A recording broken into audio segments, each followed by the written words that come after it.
Part fourth के अंदर अपन पढ़ते हैं रिलेशनल कैलकुलस।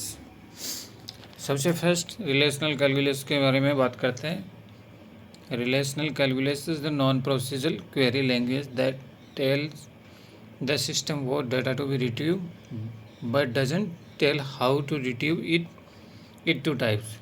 जो रिलेशनल कैलकुलस होता है तो ये बताता है कि कौन से डेटा रिट्रीव कर रहा है, पर कैसे कर रहा है उसके बारे में नहीं बताता है। तो सबसे फर्स्ट टू टाइप्स होते हैं। पहला होता है टपल रिलेशनल कैलकुलस, जिसको शॉर्ट में हम कहते हैं TRC. TRC is a non procedural query language use to RDBMS to retrieve data from table. यदि टेबल से डेटा को रिट्रीव करना हो नॉन प्रोसीजरल क्वेरी के थ्रू, तो उसके लिए आप टीआरसी यूज करते हो। TRC is based on the concept of tuples which are ordered set to be attribute of the value and that represent a single row या record in the database table. तो इसके अंदर क्या होगा, जैसे कि कॉन्सेप्ट होगा, टपल होगा, तो order to be set to be attribute होंगे, तो उसको रिप्रेजेंट करने के लिए रिकॉर्ड के अंदर डेटाबेस के अंदर, तो तब टीआरसी का यूज किया जाता है। TRC is declarative language, meaning that it is specify what data is required from the database rather than how to it retrieve। TRC को हम डिक्लेरेटिव लैंग्वेज भी बोलते हैं क्योंकि इसके अंदर वो डेटा रिक्वायर्ड फ्रॉम डेटाबेस, कि क्या डेटा रिक्वायर्ड है आपको डेटाबेस से, रेदर देन कि उसको कैसे रिट्रीव करते हो, इसके रिगार्डिंग जानकारी देता है। TRC query are expressed as a logical formula that describe the desired tuple. यदि टीआरसी रिक्वायर्ड है तो एक्सप्रेस करता है लॉजिकल फार्मूला को, कि कैसे उसको डिस्क्राइब किया जाता है। तो जो टीआरसी को लिखने का जो सिंटेक्स है, टी ऑब्लिक पी टी से लिखा जाता है, जहाँ where T is the tuple variable, जो पहला टी है ये टपल वेरिएबल का काम करता है, और पी टी लॉजिकल फार्मूला का काम करता है उसके अंदर। That describe the condition that tuple in the result of must satisfy, तो उसके रिजल्ट को डिस्क्राइब करता है और उसको शो करता है। सबसे first the curly braces are use to indicate that the expression is set to of the tuples. तो इसके अंदर क्या यूज किया जाएगा, कर्ली ब्रेसेस का यूज किया जाएगा इसको इंडिकेट करने के लिए और एक्सप्रेशन एक्सप्रेस करने के लिए। तो एग्जाम्पल से हम समझना चाहें इसको, to retrieve the name of the all employees who earn more than 50,000 per year. यदि 50,000 रुपये से पर ईयर से अबव कमा रहे हैं तो उसके डेटा को रिट्रीव करके देना है एम्प्लॉय टेबल में से। तो सबसे फर्स्ट आपने यूज़ किया टपल वेरिएबल, उसके बाद में एम्प्लॉय टेबल का नेम यूज़ किया, उसके बाद में लॉजिकल एंड ऑपरेटर का यूज़ किया यहाँ पे, और टी सैलरी कंडीशन आपने अप्लाई कर दी, टपल सैलरी ग्रेटर देन 50,000। तो ये टीआरसी टपल रिलेशनल कैलकुलस कहलाता है। ये क्वेरी यूज़ करते हैं, तो इसको टपल रिलेशनल कैलकुलस क्वेरी बोलते हैं, इसको लिखने का तरीका। इसके बाद में TRC can also use to perform more complex queries such as join and nested queries by using conditional, addition, logical operator and expression. तो टीआरसी के अंदर क्या होगा, क्वेरीज को यूज़ करने तो उसको ज्वाइन करने के लिए एडिशनल, लॉजिकल ऑपरेटर और एक्सप्रेशंस का यूज किया जाता है, जो अभी यूज किया। In tuple relational queries PT may have to various conditions logical combined with the or and or not. जो और का साइन होगा इस तरीके से होगा, एंड का साइन होगा ये होगा, और नॉट का साइन ये होगा। तो इसमें जिस तरीके के साइन यूज किए जाते हैं, यदि और कंडीशन यूज़ कर रहे हो तो इस तरीके का साइन यूज़ करोगे, एंड कंडीशन यूज़ कर रहे हो तो इस तरीके का साइन, और नोट कर रहे हो तो इस तरीके का साइन आप यूज करोगे। सेकेंड टाइप आता है डोमेन रिलेशनल कैलकुलस, डीआरसी बोलते हैं जिसको। In domain relational calculus the record are filtered based on the domain. जो डोमेन रिलेशनल कैलकुलस होता है तो इसके अंदर जो रिलेशन कैलकुलस का रिकॉर्ड होता है वो फिल्टर्ड किसके बेस पे किया जाता है, डोमेन के बेस पे किया जाता है। उसको आप समझना चाहो तो DRC is similar to the tuple relational calculus where is the it make a list of the attributes that are to be chosen from the relation as per the conditions। तो इसके अंदर जो DRC होगा, domain relational calculus, similar किसके होगा, tuple relation calculus के similar होगा। लेकिन इसके अंदर जो लिस्ट होगी, एट्रीब्यूट होंगे, वो chosen from the relational as per the conditions choose किए जाएंगे। जैसे A1 A2 A3 AN हो तो उस पर condition A1 A2 A3 AN apply हो तो इसके अंदर क्या हो जाएंगे, are the attribute of the relational and P is the condition. तो इसके अंदर क्या आ जाएंगे, ये तो सब के सब एट्रीब्यूट आ जाएंगे और P इज़ द कंडीशन आ जाएगी, उसकी कंडीशन आ जाएगी, इसके साथ में एट्रीब्यूट के साथ में यूज की जाएगी कि ये सब के सब तो एट्रीब्यूट के तौर पे यूज किए जाएंगे और उसके साथ में P कंडीशन के साथ में यूज किया जाएगा। नेक्स्ट पेज पे हम चलते हैं, एग्जाम्पल से हम समझना चाहिए इसको। Query to find the first name and the age of student where student age is greater than 27। आपको ऐसी क्वेरी अप्लाई करनी है कि इसके अंदर फर्स्ट नेम और एज दो को फाइंड आउट करना है। तो टपल रिलेशन के सबसे फर्स्ट किस किस को फाइंड आउट करना है, टपल के अंदर उसके नाम आ गए, फर्स्ट नेम को फाइंड आउट करना है और एज को फाइंड आउट करना है। ये बीच में अंडरस्कोर इसलिए लगाते हैं क्योंकि इसके अंदर स्पेस अलाउ नहीं होता, या तो आप इसको टच करके लिखो या फिर आप इसके अंदर अंडरस्कोर यूज करो। उसके बाद में टपल रिलेशन, आपको डेटाबेस का नेम कहाँ से पिकअप करना है, स्टूडेंट डेटाबेस में से, और उसके बाद में किससे यूज करना, कंडीशन क्या लगाई, स्टूडेंट होना चाहिए, एज होनी चाहिए और उसकी ग्रेटर देन कितनी होनी चाहिए, 27 होनी चाहिए। तो ये कंडीशन आपने लगा दी, student and age greater than 27, ये आपकी कंडीशन का काम कर रहे हैं। तो इस तरीके से डोमेन रिलेशन कैलकुलस काम करते हैं। अब क्वेश्चन करना चाहेंगे, विच of the following is the procedural language, कौन सी प्रोसीजरल लैंग्वेज है। तो टपल रिलेशन कैलकुलस है या डोमेन रिलेशन कैलकुलस है या नन ऑफ द दीज है, रिलेशनल एल्जेब्रा। तो रिलेशनल जो एल्जेब्रा होगा वो एक प्रोसीजरल लैंग्वेज होगा। टपल रिलेशन और डोमेन रिलेशन प्रोसीजरल नहीं है, ये नॉन प्रोसीजरल के टाइप्स है। सेकेंड है, in tuple relation calculation P1 relate करता है P2 से, इक्विवेलेंट किसके होगा। यदि P1 का जो रिलेशनशिप है P2 से है, P तो इसको आप इक्विवेलेंट किसके लिखोगे आप, तो P1 नॉट इक्वल टू, या तो P1 एंड P2, P1 और P2 और कर दोगे तब नहीं होगा, इसका नोट कर दोगे तो ये वाला फर्स्ट वाला इसके अंदर आ जाएगा। उसके बाद में नेक्स्ट चलते हैं हम,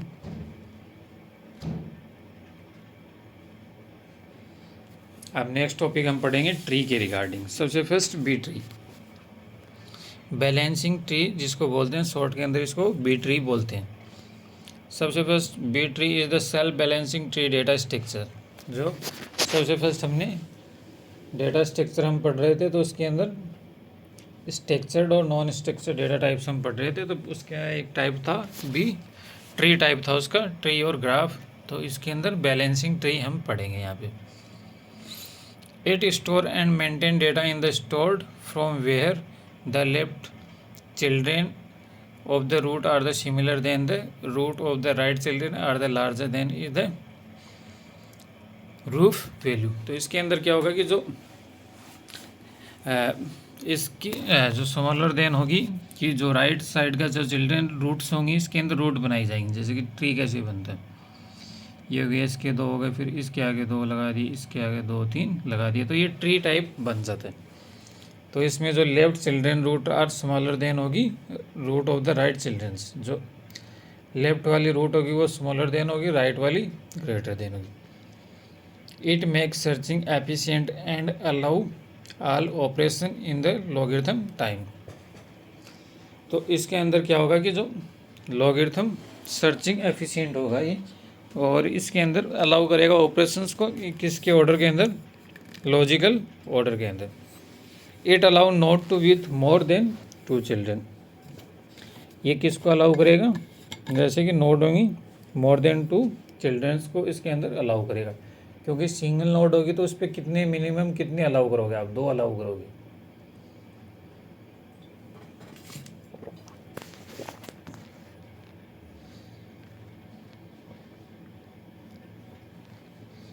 ये सिंगल नोड है, इस पर आपको मिनिमम दो तो आप अलाउ करोगे ही करोगे। Balancing tree is use for implementing multi level indexing के लिए। जो बैलेंसिंग ट्री होता है वो किस लिए यूज करते हो आप? इम्प्लीमेंट करने के लिए मल्टी लेवल इंडेक्सिंग के लिए। Every node of the B tree store a की वैल्यू। जो प्रत्येक नोड होगी बैलेंसिंग ट्री की क्या स्टोर करेगी? की वैल्यू को स्टोर करेगी किसके साथ में? Data pointer pointing of the blocks in the disk file containing that key के साथ में। जब डेटा पॉइंटिंग्स होंगे ब्लॉक्स के साथ में, उसके डिस्क फाइल के साथ में इसको स्टोर करेगी। प्रॉपर्टी ऑफ बैलेंसिंग ट्री की प्रॉपर्टी क्या क्या होंगी? सबसे first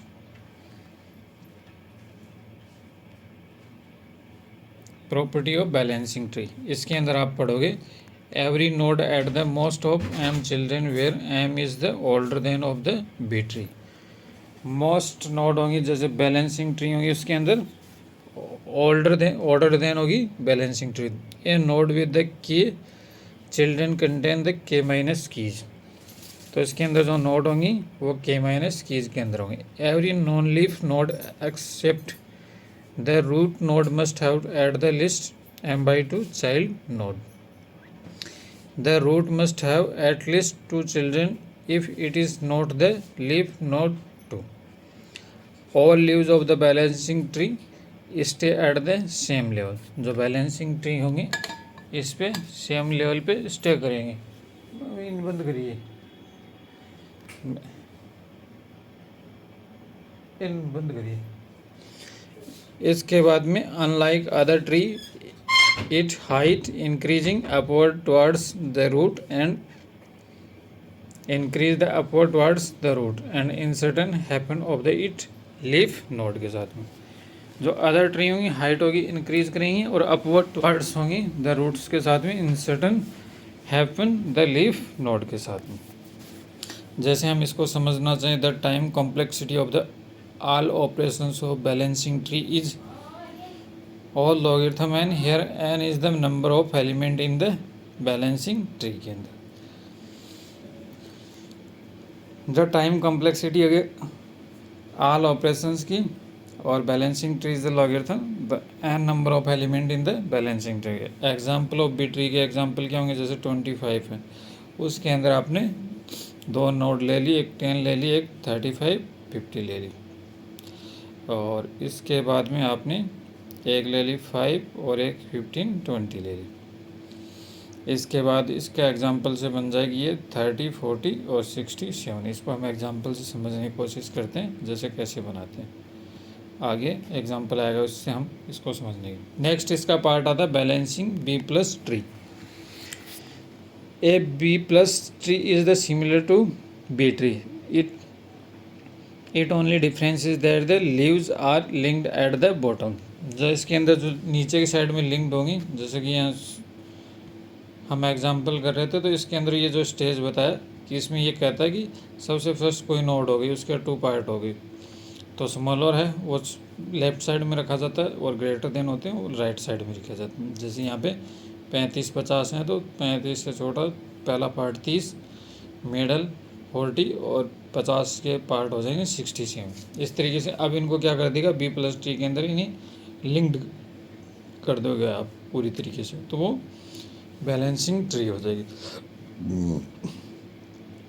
unlike B tree the node of the B plus do not store the key along with the pointers to of the disk block. The initial node contain only key and the leaf node contain the key along with the data pointers. All the internal nodes are present in the leaves and are linked together that can be traversed just like a linked list. तो ये क्या काम करेगा कि जैसे उसके सब जो नोड होंगी उसको लिंक कर देगा टुगेदर और ट्रांसफर्स के अंदर उसको लिंक लिस्ट के थ्रू शो कर देगा। एग्जाम्पल से ये चीज़ आपको समझ आएगी। एग्जाम्पल आएगा आगे। B plus tree also remove the drawback of the using B tree.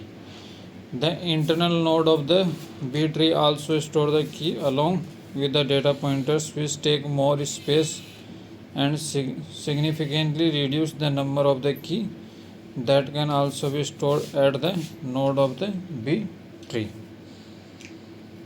Due to this number of the level increase and searching time also increase. इसके अंदर क्या करेगा, जो बैलेंसिंग ट्री होंगे उसको इंक्रीज कर देगा और उसको जो सर्च होंगे उसको भी आल्सो इंक्रीज कर देगा। Unlike this B plus tree can also store more than the B tree if the same levels because of their feature of the strong pointer of the any leaf node. This contribute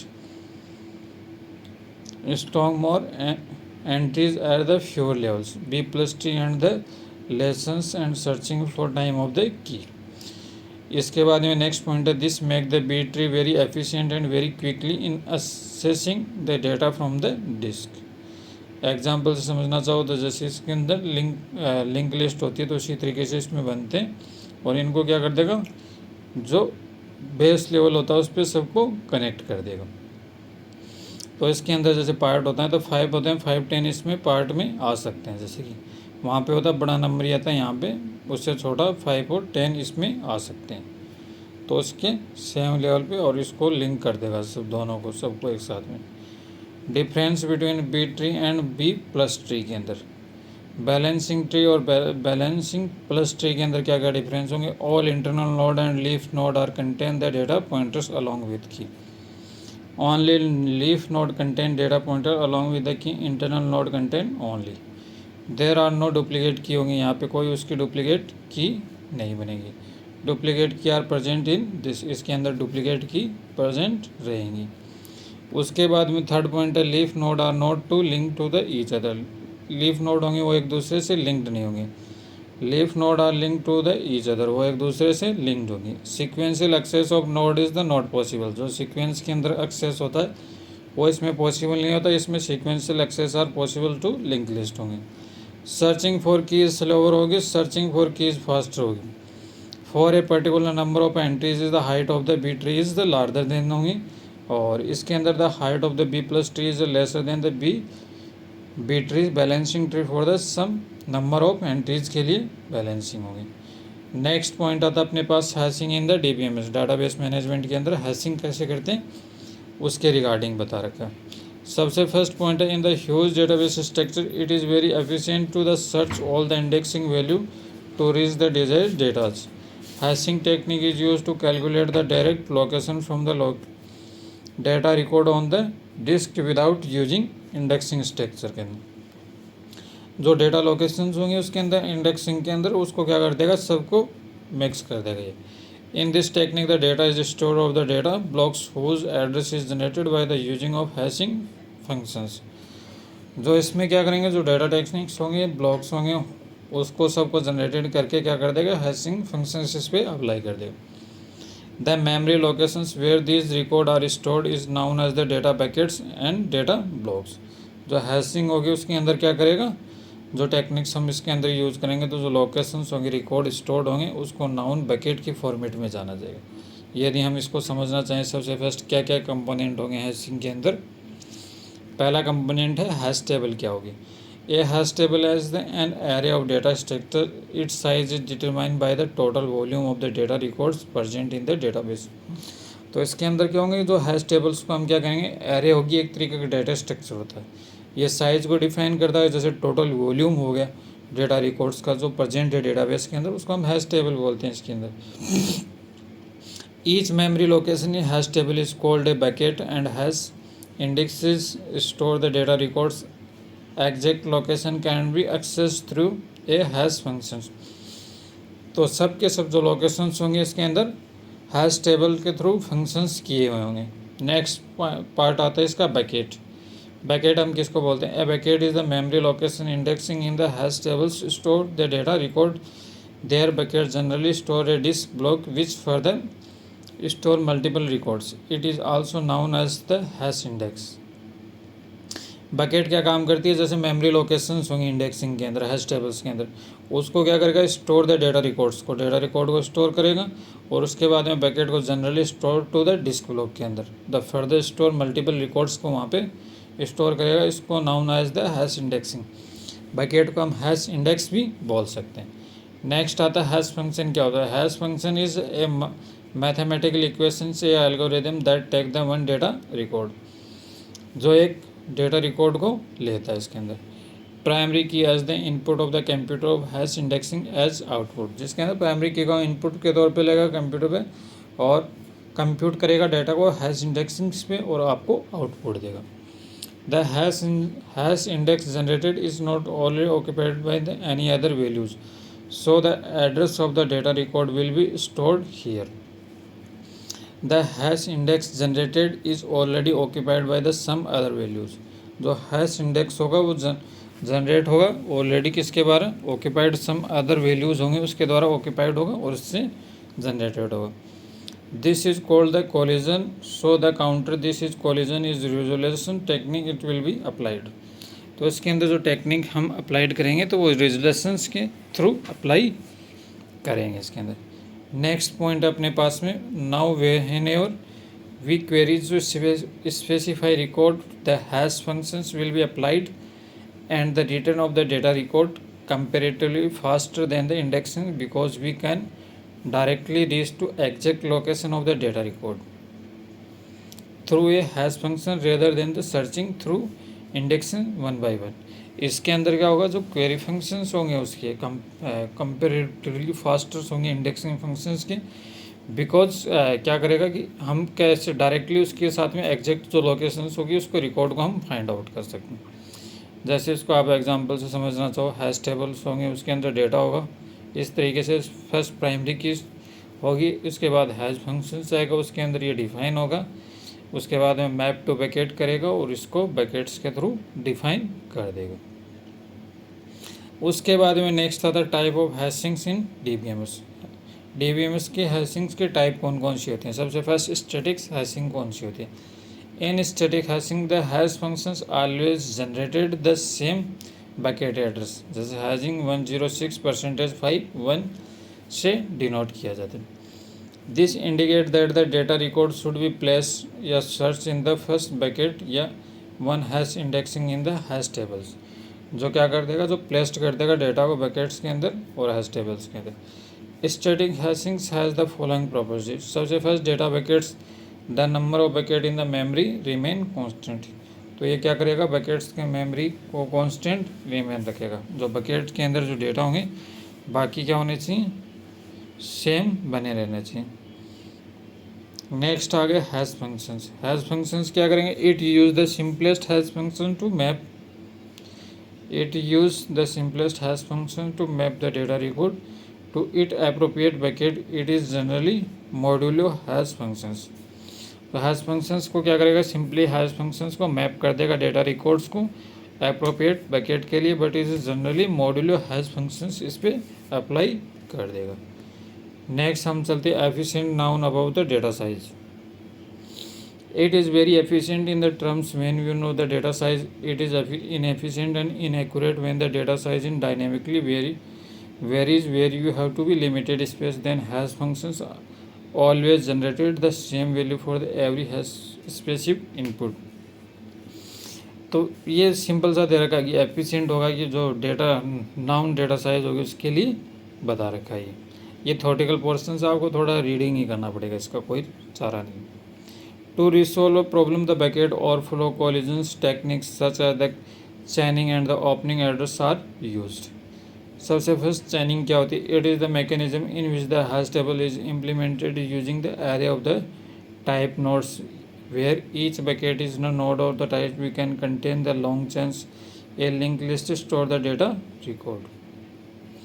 second point आता है अपने पास में open close addressing.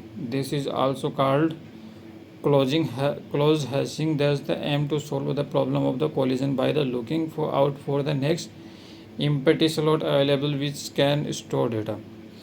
जो empty slot आपके पास में available है उसमें डेटा को स्टोर करने के लिए आप इसका ओपन क्लोज एड्रेसिंग का यूज कर सकते हो। It uses technique A like linear problem, quadratic problems, double hashing etcetera. तो ये टेक्निक क्या यूज करेगी, क्वाड्रेटिक प्रॉब्लम यूज करेगी, डबल हैशिंग एक्सेट्रा वगैरह को यूज करेगी। तो सबसे फर्स्ट वाला अपने पास में था।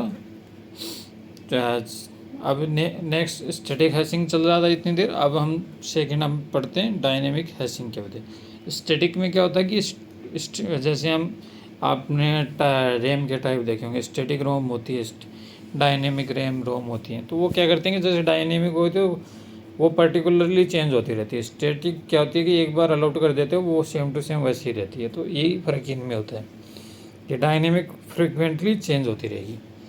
Dynamic hashing is also known as the extendable hashings. It use to handle the database that frequently change the data set. तो इसका जो डेटा सेट होगा फ्रिक्वेंटली चेंज होता रहेगा। This method offer us two way add and remove data bucket from the demand dynamically. जो data होंगे dynamically इसमें से रिमूव करता रहेगा ये।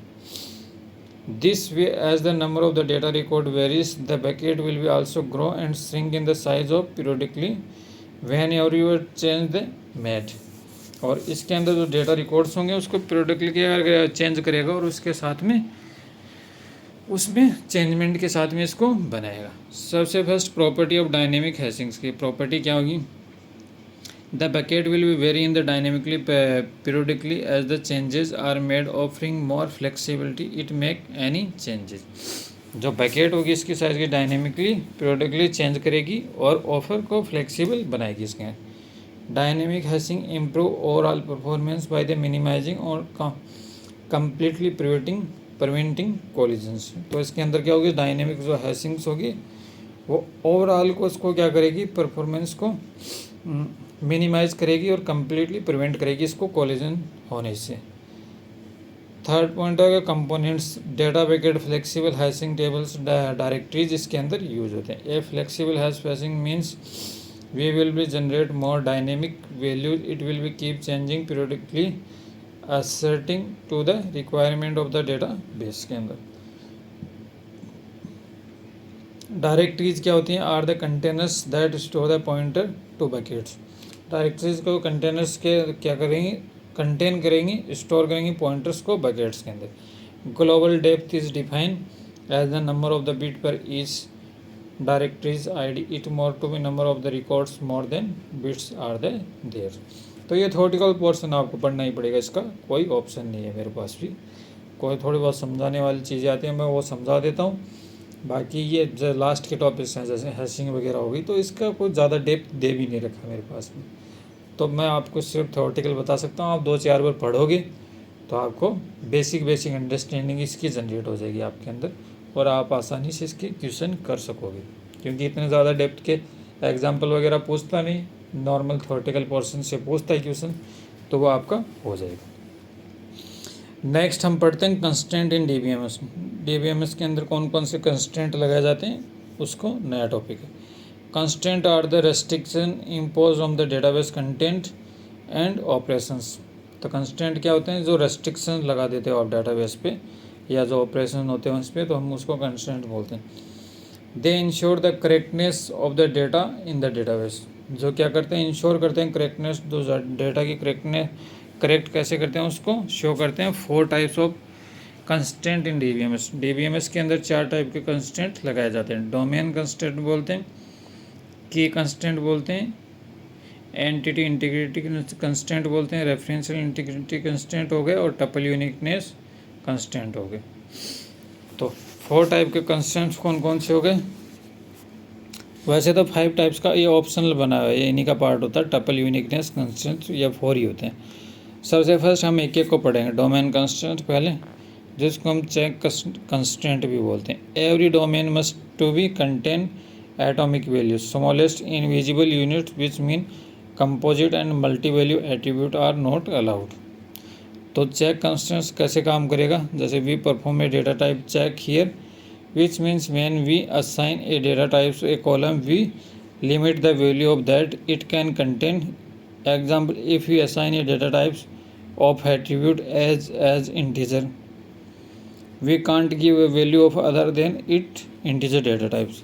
यदि आप हमने एक को असाइन कर दी वैल्यू तो हम उसको दोबारा किसी दूसरे को नहीं दे सकते। तो इस तरीके से चेक कंस्ट्रेंट काम करता है। जैसे एग्जांपल से आपको ये चीज़ समझ आएगी। एग्जाम्पल ये कंसिडर द फॉलोइंग स्टूडेंट, यहाँ पे स्टूडेंट की आईडी ले ली, यहाँ पे नेम ले लिया, उसकी एज ले ली, ठीक।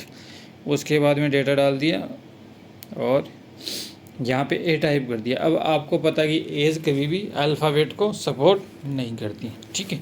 यदि किसी का नेम है उसके अंदर आप इंटीजर नहीं सपोर्ट करता नेम कभी, तो ये डिफाइन है।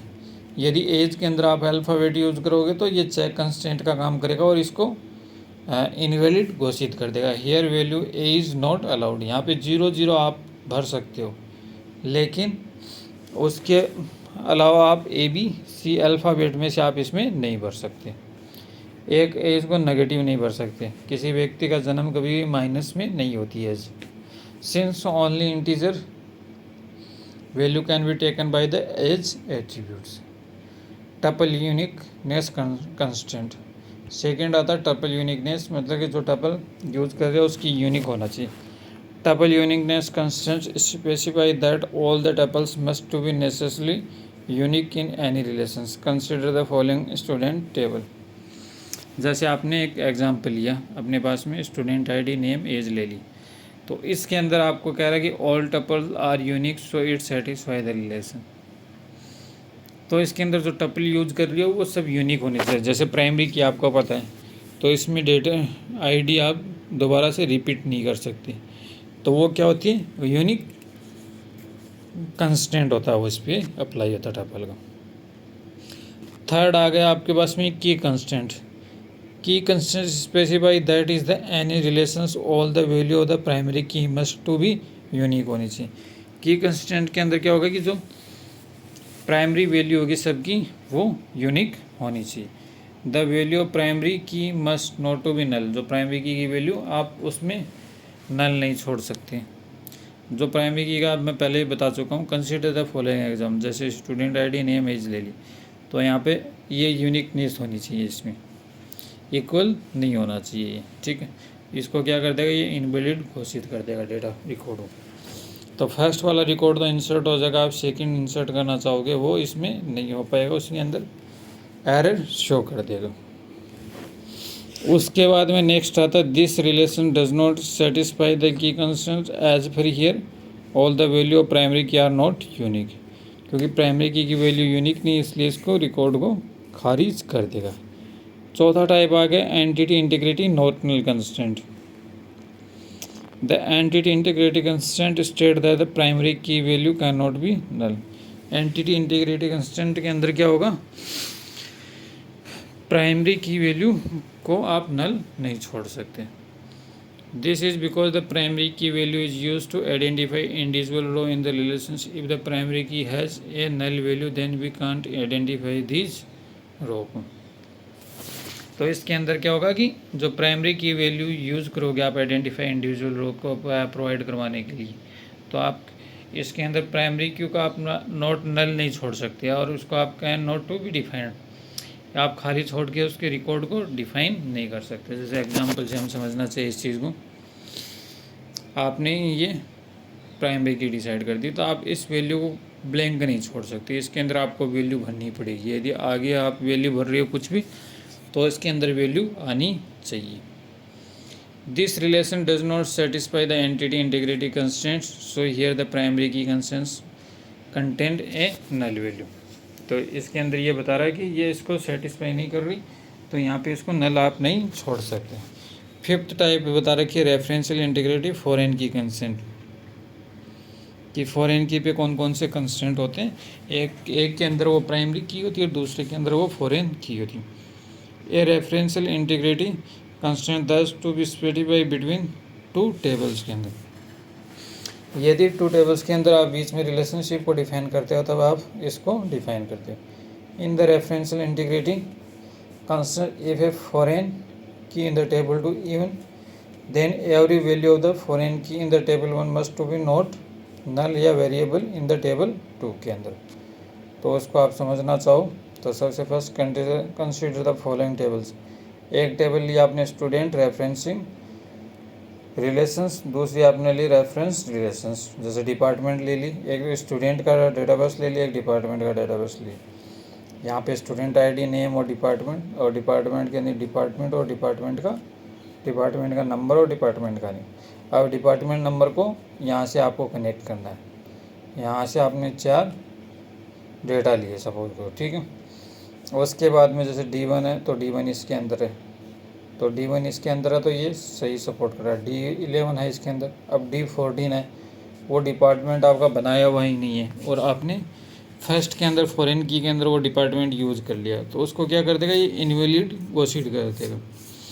यहाँ पे आप चाहे D10, 11, 12, 13, 14 में से 13 तक कुछ भी भर दो जो इसके अंदर है, वो सपोर्ट कर जाएगा। लेकिन इस लिस्ट से बाहर होगा जिसकी प्राइमरी की के अंदर, तो उसको नो, वो सपोर्ट नहीं करेगा। Here the relationship student does not certify the referential integrity constraints, तो इसको हम बोलते हैं रेफरेंशियल इंटीग्रिटी कंस्ट्रेंट बोलते हैं।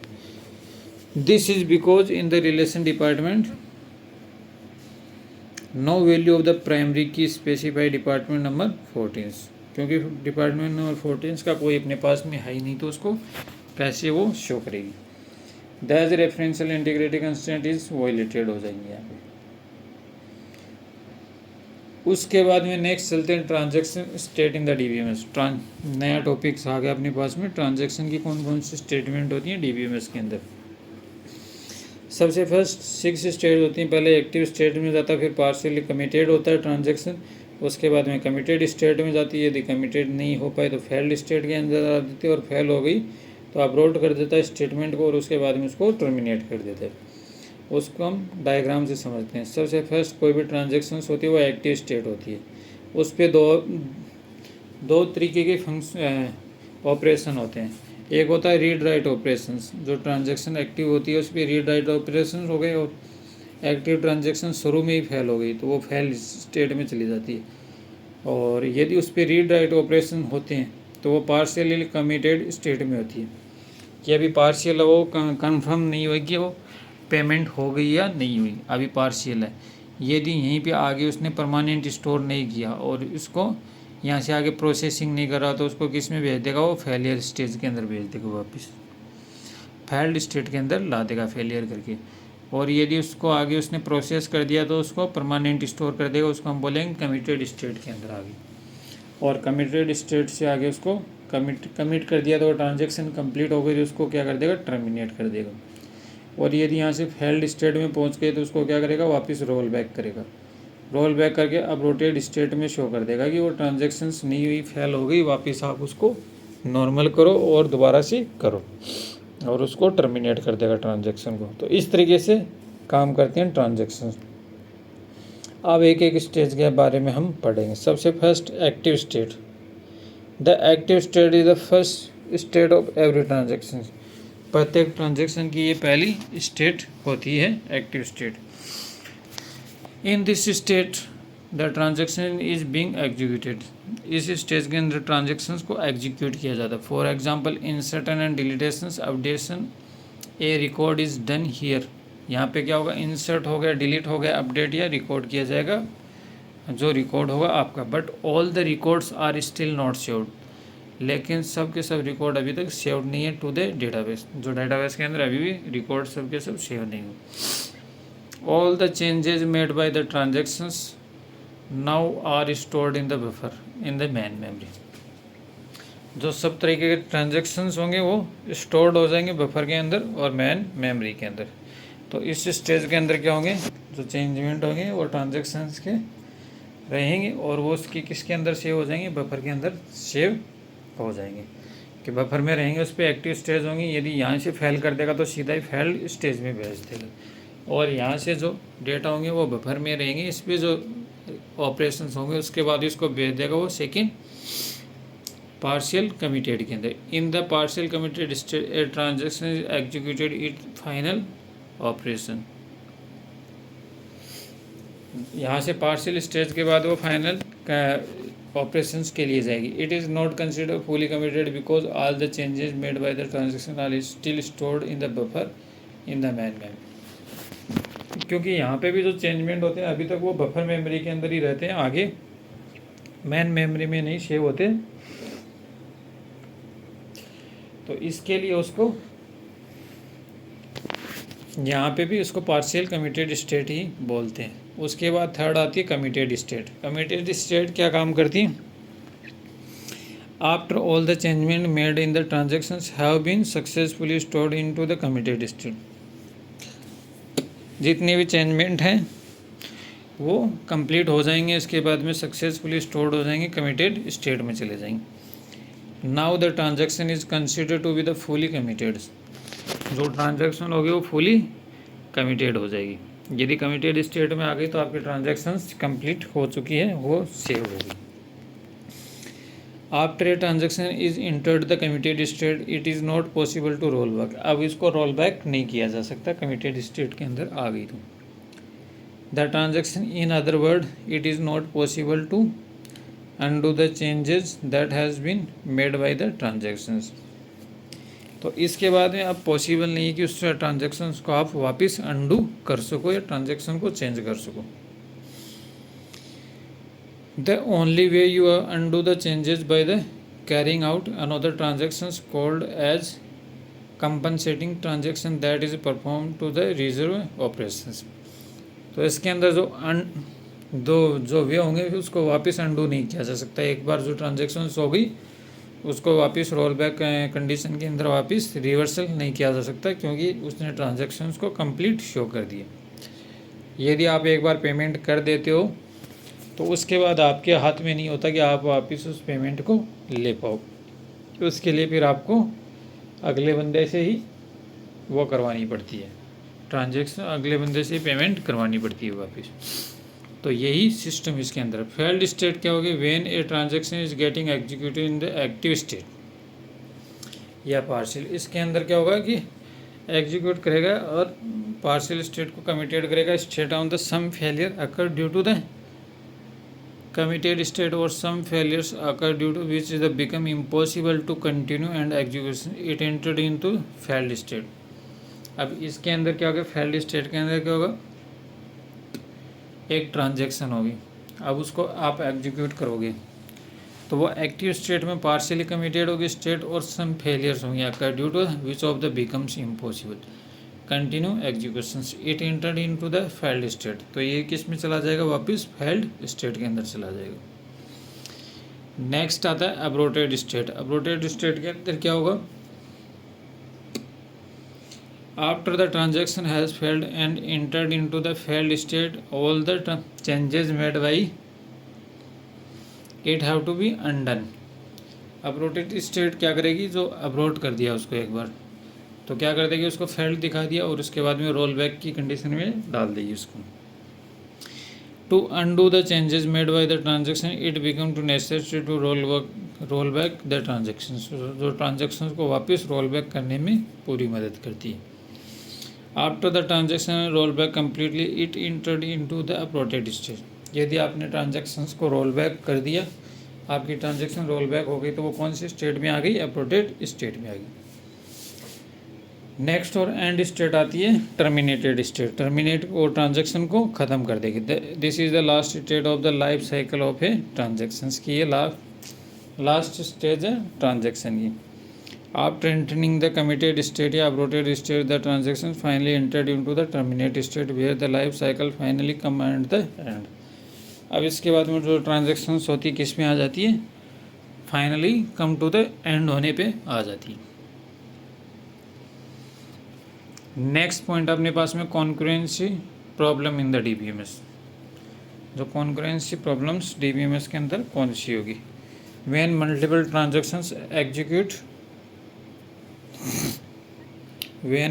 Transactions execute concurrently in the an uncontrolled या unrestricted manners then it might to be lead to the server problems. तो इसके अंदर क्या होंगे? जब मल्टीपल ट्रांजैक्शंस एग्जीक्यूट होती हैं रिपीटली कॉन्करेंटली रिपीटली वो ट्रांजैक्शंस एग्जीक्यूट होती हैं अनकंट्रोल्ड या अनरेस्ट्रिक्टेड मैनर्स के अंदर, तो ये किसको लीड करेगी? मे बी सर्वर प्रॉब्लम्स इसके अंदर आएंगे। तो कॉन्करेंसी को हम किस तरीके से पढ़ेंगे? Such problems are called as the concurrency problems. तो इसको हम बोलते हैं कॉन्करेंसी प्रॉब्लम्स। यदि मल्टीपल ट्रांजैक्शन से एक साथ में एग्जीक्यूट हो रही हैं तो उसके अंदर क्या कर देगा? कुछ के अंदर गड़बड़ हो जाएंगी। कोई पहली ट्रांजैक्शन पहले एग्जीक्यूट होगी, दूसरी ट्रांजैक्शन अभी पेंडिंग रहेगी, थर्ड ट्रांजैक्शंस कर दी, उसके बाद में फोर्थ पेंडिंग पड़ी है और 2 भी अभी पेंडिंग पड़ी है, अब 2 को कर रहा है, फिर फोर्थ पेंडिंग पड़ी है। तो इस तरीके की ट्रांजैक्शंस होती हैं उसको हम बोलते हैं concurrency problems. Concurrency problem in the transactions, उसको टाइप्स कितने होते हैं? एक होता है डर्टी रीड। डर्टी रीड मतलब कि उसको मिसबिहेव के तरीके से पढ़ लिया कि जैसे 2 ट्रांजैक्शन आपने एक साथ में की, पहली ट्रांजैक्शन आधी ट्रांजैक्शन पहली पढ़ ली, आधी ट्रांजैक्शन दूसरी पढ़ ली। तो इस तरीके का जो रीड होता है वो डर्टी रीड होता है। अनरिपीटेबल रीड प्रॉब्लम्स, जिसको रिपीट ना करें, लॉस्ट अपडेट, बीच में से डेटा खो जाए, फैंटम रीड प्रॉब्लम्स। अब हम एक एक को पढ़ेंगे डिटेल से। सबसे फर्स्ट हम चलते हैं डर्टी रीड प्रॉब्लम्स के रिगार्डिंग कि डर्टी रीड प्रॉब्लम क्या होता है। Reading of the data written as the uncommitted transaction is called a dirty read. जब जिसको रीड राइट कॉन्फ्लिक्ट भी हम बोलते हैं। सबसे फर्स्ट क्या करोगे, uncommitted transactions is called the dirty read. जो कमिट नहीं किए जिस ट्रांजेक्शंस को, उसको हम बोलते हैं डर्टी रीड।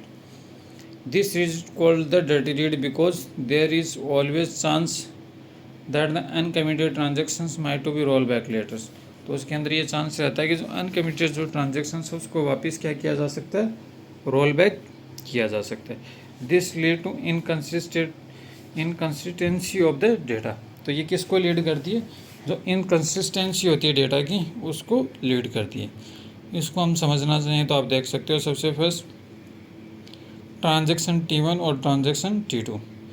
तो इसके अंदर आप क्या करोगे, इसके अंदर सबसे फर्स्ट देखोगे, जैसे रीड किया ट्रांजैक्शन A को और उसको राइट कर दिया, इसने रीड कर लिया पहले, राइट कर लिया और इसने कमिट कर दिया और इसने आगे जाके उसको फेलियर दिखा दिया।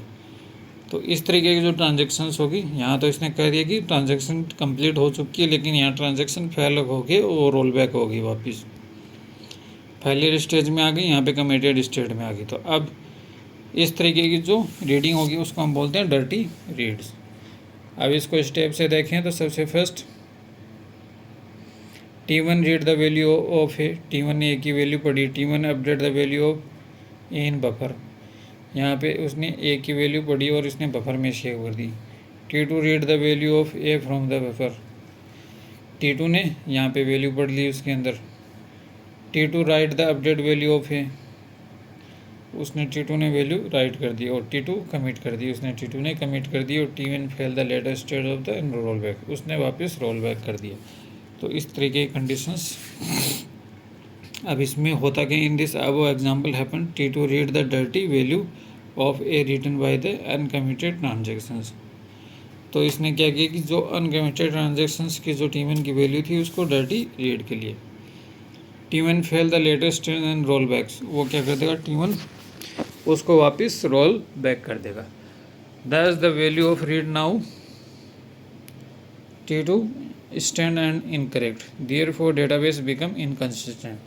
तो इस कंडीशन में क्या होगा, डेटाबेस क्या बन जाएगा, इनकंसिस्टेंट बन जाएगा।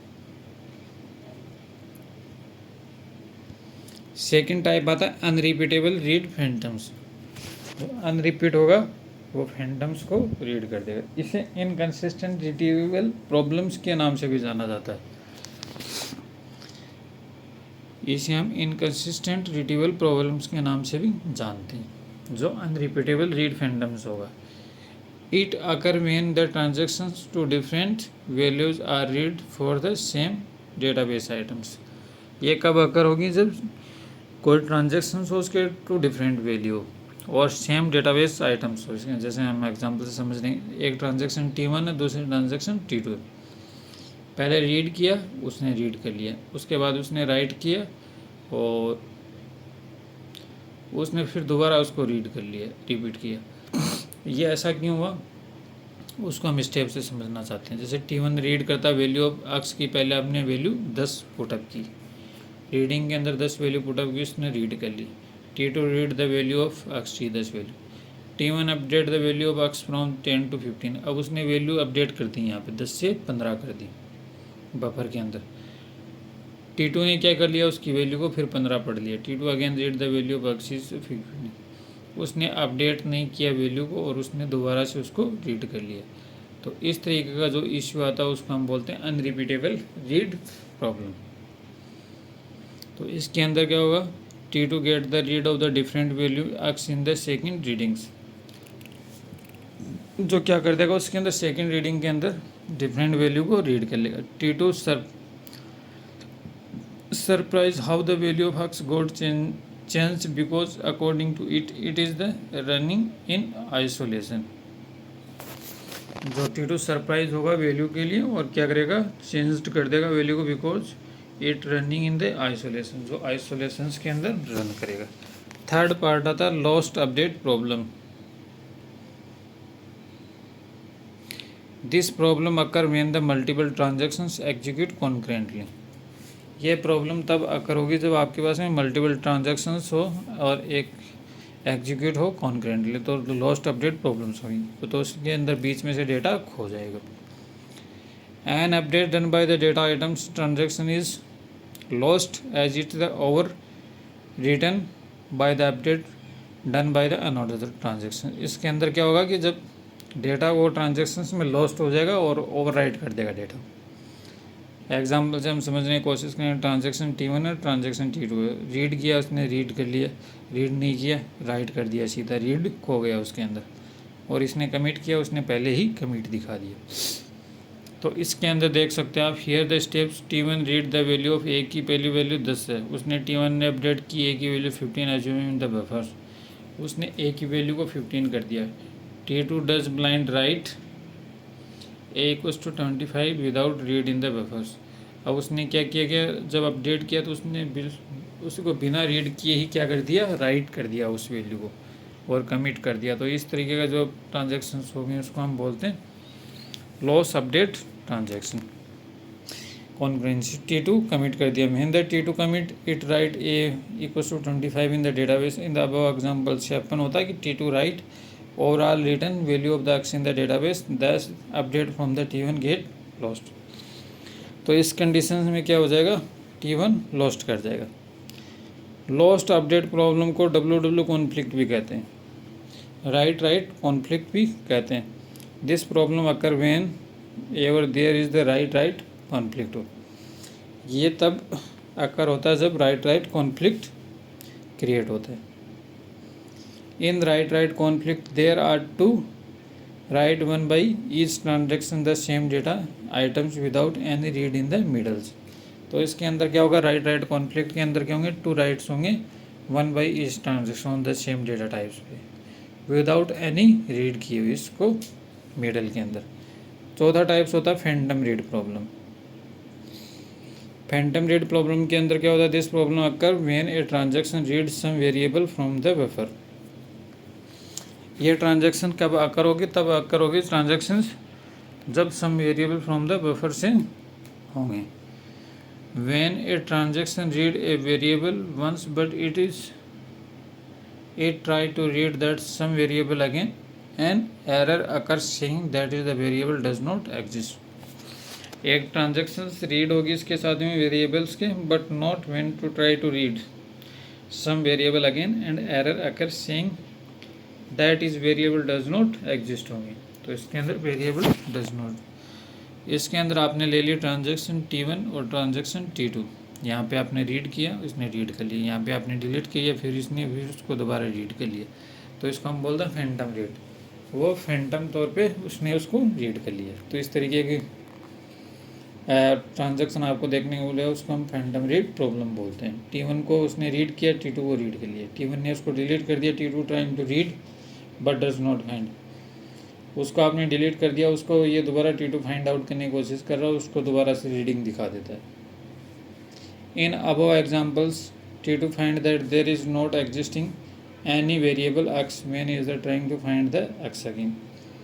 T2 wondered who deleted the variables x because according to it is running in the isolations। ये किसके अंदर रन करता है, आइसोलेशन के अंदर रन करता है। उसके बाद में नेक्स्ट टॉपिक आता है अपने पास में शेड्यूल, कि हम कैसे शेड्यूलिंग करते हैं। या आई थिंक अपना इसका डेटाबेस का लास्ट टॉपिक है शेड्यूल करना। A series of operation order of the one transaction to another transaction is known the schedule. जो ट्रांजेक्शन्स के अंदर हमने पढ़े थे सीरियलाइजेबल, नॉन सीरियलाइजेबल्स, तो ये किसके पार्ट हैं, शेड्यूल के पार्ट हैं। तो इसको हम समझना चाहेंगे तो सबसे फर्स्ट शेड्यूल होते हैं टू टाइप्स के, एक सीरियल शेड्यूल, एक नॉन सीरियल शेड्यूल।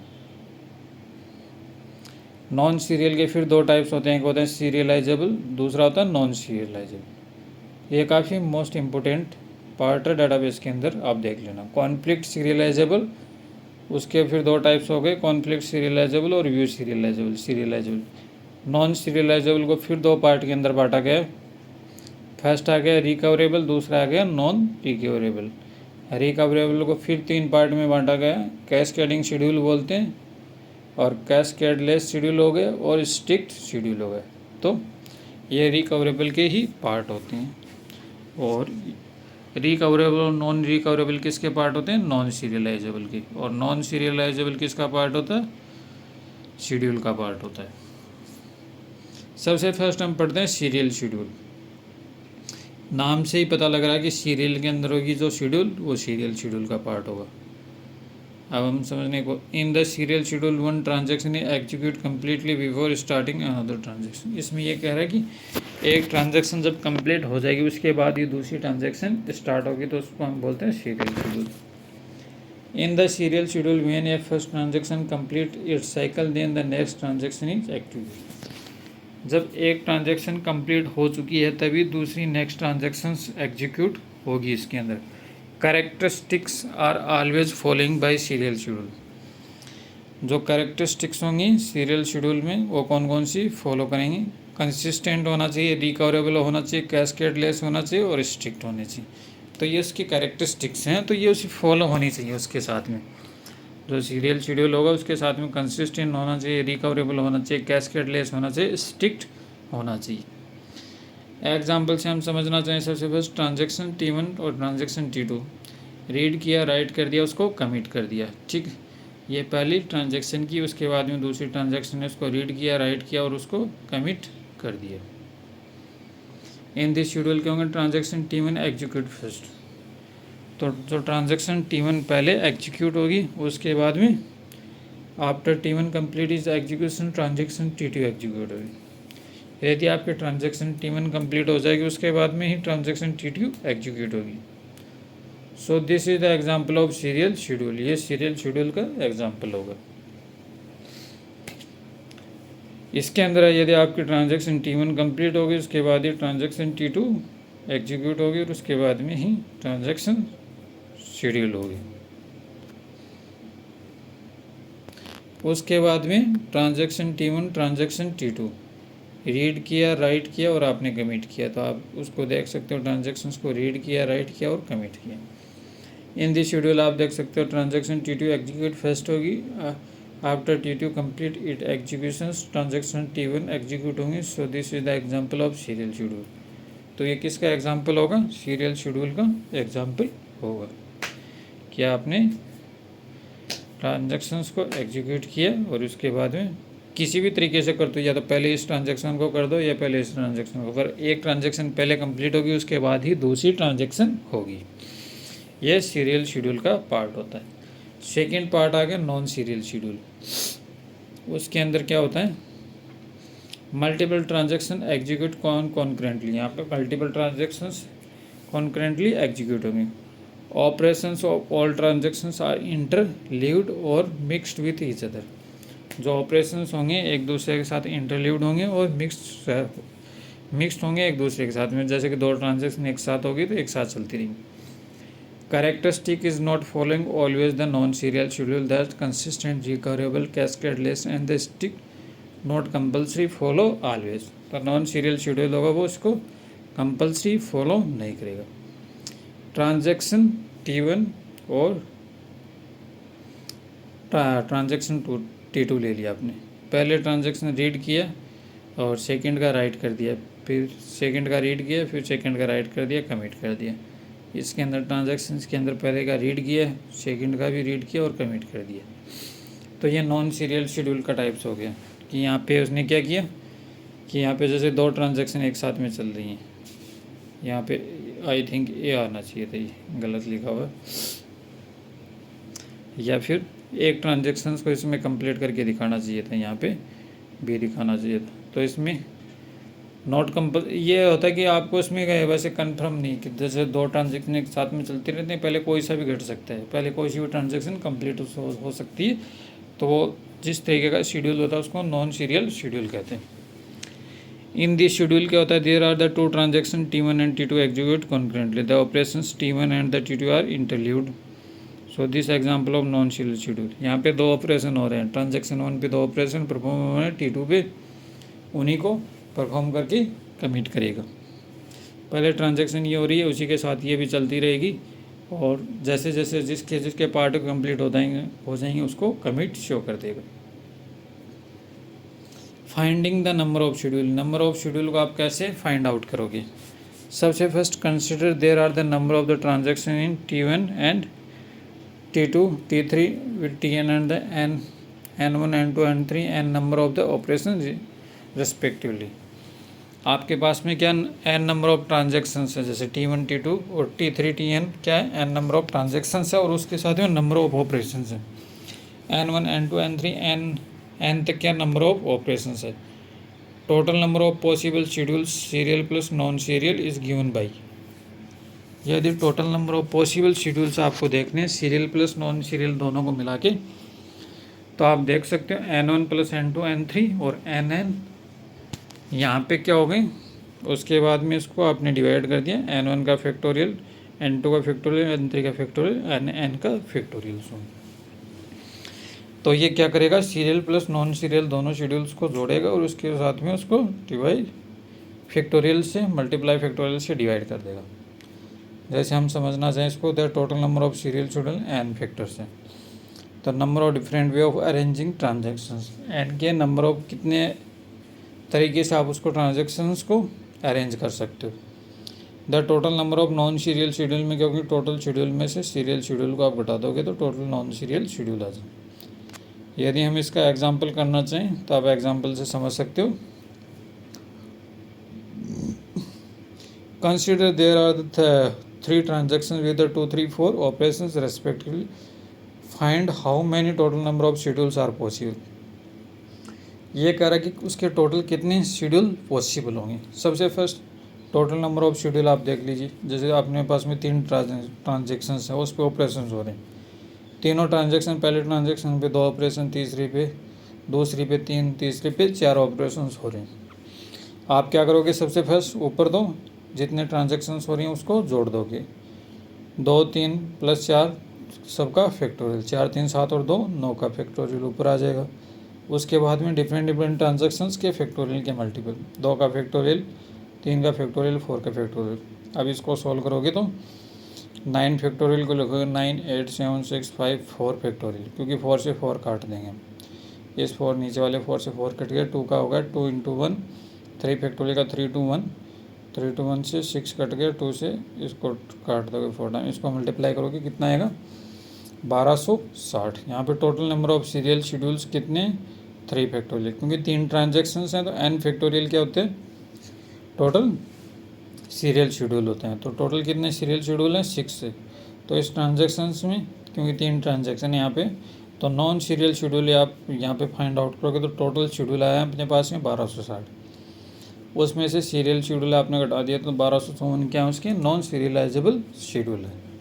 तो इस तरीके से आप इसके रिगार्डिंग एग्जांपल कर सकते हो। Serializability in the DBMS, serializability को कैसे डिफाइन करोगे, सम नॉन सीरियल शेड्यूल में lead to inconsistent of the database.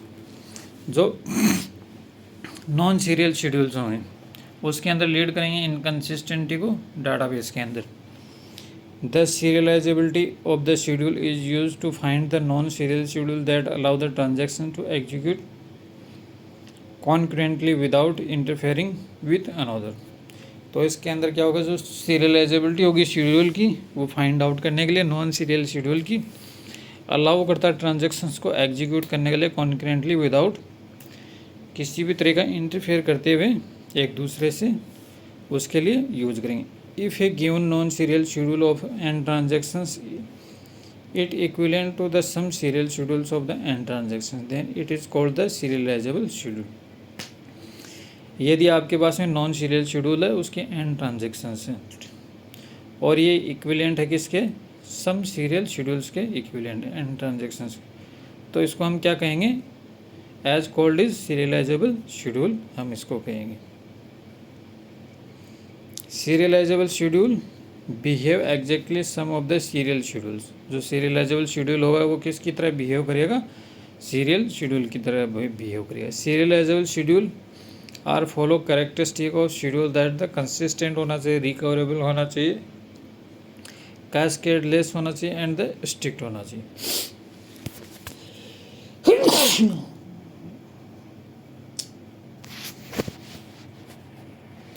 Difference between serial और सीरियलाइजेबल शेड्यूल। जो सीरियल शेड्यूल होगा और सीरियलाइजेबल शेड्यूल होगा उसमें क्या बेसिक डिफरेंस होगा।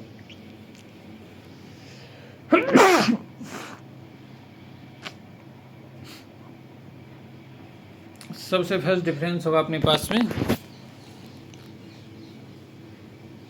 No concurrency is allowed. जो सीरियल शेड्यूल होगा उसमें कॉन्करेंसी अलाउड नहीं होगा। सीरियलाइजेबल शेड्यूल के अंदर कॉन्करेंसी अलाउड होगी। कॉन्करेंसी होती है कि पहले जो ट्रांजेक्शन होगी कंप्लीट होगी उसके बाद ही दूसरे नेक्स्ट टाइप पे जाके ट्रांजेक्शन्स अलाउ करेगी। सीरियलाइजेबल के अंदर क्या होगा कि रेगुलर चलती रहेगी वो उसके साथ में, पर एक लेवल में चलती रहेगी। जैसे पहले रीड किया तो दूसरी साइड जाके रीड ही करेगा। पहले लेफ्ट साइड में यदि राइट किया तो उसके बाद राइट किया तो नेक्स्ट साइड में जाके राइट ही करेगी। तो इस तरीके का होगा वो सीरियलाइजेबल होगा। That's all the transaction necessary execute serially one after others. This multiple transactions can be execute concurrently. Concurrently मतलब कि साथ के साथ ही वो ट्रांजेक्शन चलती रही। Serial schedule lead to less resources utilization and CPU throughput. जो सीरियल शेड्यूल करेगा क्या करेगा, वो लीड करेगा लेस रिसोर्स को और यूटिलाइजेशन होंगे CPU थ्रूपुट के थ्रू। सीरियलाइजेबल शेड्यूल इम्प्रूव करेगा बोथ रिसोर्सेज को and utilization and the CPU throughput को।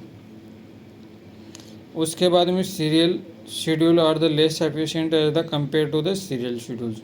जो सीरियल शेड्यूल होगा वो लेस एफिशिएंट होगा। जो सीरियल शेड्यूल होगा वो लेस एफिशिएंट होगा किसके कंपैरिजन में, सीरियलाइजेबल शेड्यूल के comparison. Serializable schedule are the always better than the serial schedule. जो सीरियलाइजेबल शेड्यूल होगा वो ऑलवेज बेटर देन होगा सीरियल शेड्यूल, क्योंकि उसमें स्पीड उसकी फास्टर देन हो जाएगी उससे। उसके बाद में टाइप ऑफ सीरियलाइजेबिलिटी के टाइप्स हम देखते हैं कि कौन कौन से इसके टाइप्स हैं। सबसे फर्स्ट कॉन्फ्लिक्ट सीरियलाइजेबिलिटी और दूसरी व्यू सीरियलाइजेबिलिटी। कॉन्फ्लिक्ट सीरियलाइजेबिलिटी किसको कहते हैं, दोनों को हम डिटेल से पढ़ते हैं। सबसे फर्स्ट चलते हैं हम conflict serializability. It is the given the non serial schedules that can have convert into a serial schedule by swapping it non conflicting operations, then it is called as a conflict serializable schedules. तो जो conflict serialisable में क्या होगा कि जो non serial schedules होंगे उसको convert कर देगा किस में, सीरियल शेड्यूल्स के अंदर। उसको स्वेपिंग करते हुए नॉन कॉन्फ्लिक्ट करते हुए ऑपरेशंस को, that is called the conflict serializable schedules. Example से आपको ये चीज़ समझ आएगी आगे। Two operations are called as conflict operations if they are following conditions hold true for thems. Both of the operations belong to different transactions. जो दोनों operations हैं डिफरेंट ट्रांजेक्शन से बिलोंग करते हैं। Both of the operations are the same data items. Operations होंगे same data items से होंगे। At least one of the following operations is write operation. यदि उसके अंदर वन ऑफ द ऑपरेशंस होंगे वो राइट ऑपरेशंस हो उसके अंदर। एग्जाम्पल से हम समझना चाहिए, कंसिडर द फॉलोइंग शेड्यूल्स। जैसे ट्रांजेक्शन T1 है और ट्रांजेक्शन T2 है। पहले रीड किया फिर राइट किया फिर उसके बाद में रीड P1 कर दिया। तो यहाँ पे क्या कर लिया इसने, write two transaction in this schedule the write one A and the write two A is called all the conflicting operations. तो इसके अंदर क्या हो जाएगा, जैसे कि रीड A1 किया तो इसने राइट टू ए कर लिया। तो पहले ऑपरेशंस का रीड करना था उसने और दूसरे ऑपरेशंस का रीड उसने कर लिए। तो इस तरीके का जो रीडिंग दिखाएगा तो उसको हम बोलते हैं conflict operation. All condition are true for there कि वो दूसरी ट्रांजेक्शन्स को पहले रीड कर ले। तो क्योंकि वो जो ट्रांजेक्शन्स हो गई वो हुई नहीं और उसने उसको दूसरे लेवल से रीड कर ली। तो इस तरीके को कॉन्फ्लिक्ट सीरियलाइजेबल बोलते हैं। Following step are check whether the given the non serial schedule is conflict serializable और not.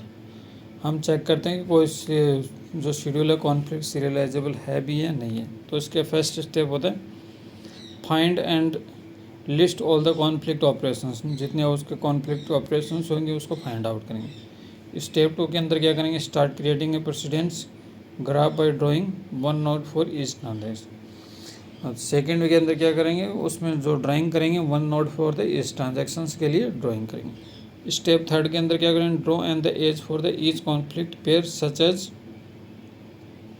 if xiv and vij forms for conflict pair of them, the draw and the ti's to tj, this ensure that the ti get executed before tj। तो इसके अंदर ensure करेगा जो ti होगा वो tj से पहले एग्जीक्यूट हो। स्टेप 4 के अंदर check if there is any cycle found in the graph, if there is no cycle found then it is schedule is called the conflict serializable, otherwise not. तो इसके अंदर जो स्टेप होगा, तो इसके अंदर जो नॉन साइकिल फॉर्म फाउंड होगी और उसको सीरियलाइजेबल होगा या नहीं होगा उस पर डिफाइन करेगा। एग्जाम्पल से समझना चाहिए हम इस चीज़ को। कॉन्फ्लिक्टिंग ऑपरेशंस पेयर रीड किया, उसके बाद में राइट टू किया because they belong to two different transactions on the same data item, even then it is write operations. Similarly write one write two एक किए, then write one write two एक किए, pair are also conflict होंगे। जैसे दो operations उसने किए, right one या राइट टू किए और उसके बाद में पेयर कर दिया, कॉन्फ्लिक्ट कर देगा। On the other hand write one किया राइट टू भी किया, pair is the non conflict because the operations are different data items, क्योंकि ये दोनों डिफरेंट डेटा आइटम्स में, तो उसमें क्या कर देगा, उसमें कॉन्फ्लिक्ट शो कर देगा। Similarly write one A write two B, pair is non conflict. ये पहले का राइट है, ये दूसरे का राइट है, तो ये क्या है, कॉन्फ्लिक्ट हो जाएगा। यहाँ पे W1A और W1B करता तो ये सही रहता कि एक ही पे ही दो ऑपरेशंस हो रहे हैं, उनको रीड कर रहा, पर ये नॉन कॉन्फ्लिक्ट की कैटेगरी के अंदर आ गया ये। अब इसके अंदर आप देखोगे क्योंकि सेम साइड होंगे, राइट राइट कर रहा है तो वो non con is pair is conflict, और यहाँ पे राइट राइट राइट कर रहा है एक को, दूसरे को कर रहा है। लेकिन कॉन्फ्लिक्ट कब होंगे, जब ए पहले उसको राइट किया और उसके बाद में उसको रीड किया, तो उस कंडीशंस के अंदर उसमें क्या हो जाएंगे, कॉन्फ्लिक्ट हो जाएंगे। अब इसको हम एग्जांपल से समझने की कोशिश करते हैं। कंसीडर द फॉलोइंग शेड्यूल्स, जैसे एक शेड्यूल अपने पास में R1 W1 R2A W2A R1B W1B R2B W2B, अपने पास में दो ट्रांजैक्शंस हैं। तो पहले इन ट्रांजैक्शंस को अलग करेंगे। सबसे पहले there are the two transactions perform होंगी, T1 R1A W1B R1B W1B, T2 R2A W1A R2B W2B।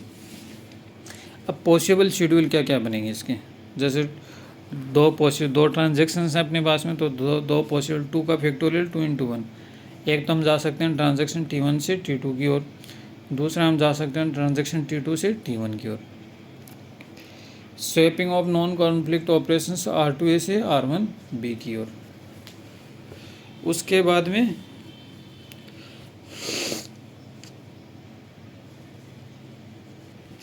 Schedule 11 के अंदर आप देखोगे R1A W1A R1B W1 W2B R2A W1B और R2B W2B। तो इसके अंदर क्या किया कि हम इसको नॉन कॉन्फ्लिक्ट करने की कोशिश कर रहे हैं। जो ऑपरेशंस अपने पास में यहाँ तक सही है, R1A W1A R2A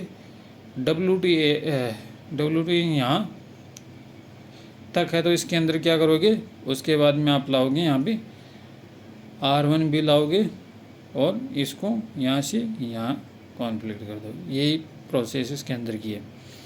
R1A W1B R1B आ गए और R2B को यहाँ पे भेज दी। उसके बाद में अगेन स्वैपिंग करेंगे नॉन कॉन्फ्लिक्ट ऑपरेशंस के लिए, W2A है उसको हम भेज देंगे आगे। तो इसके अंदर हमने फिर दोबारा से स्वैपिंग किया, तो इसके अंदर आगे R1A W1A R1B और W1B। पहले ट्रांजेक्शन तो T1 ये बन गई और दूसरी ट्रांजेक्शन्स ये T2 बन गई। तो अब ये शेड्यूल क्या होगा, कॉन्फ्लिक्ट सीरियलाइजेबल शेड्यूल होगा।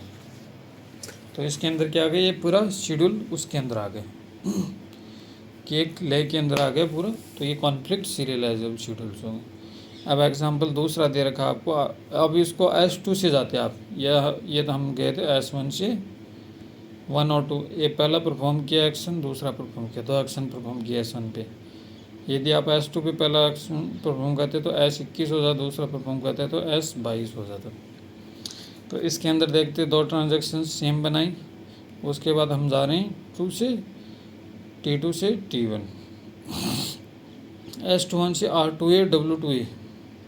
सबसे फर्स्ट हमने को चाहिए R2A W2A, और उसके बाद में R2B W2 ये है, तो इसको वो कर दोगे आप, रिप्लेस कर दोगे।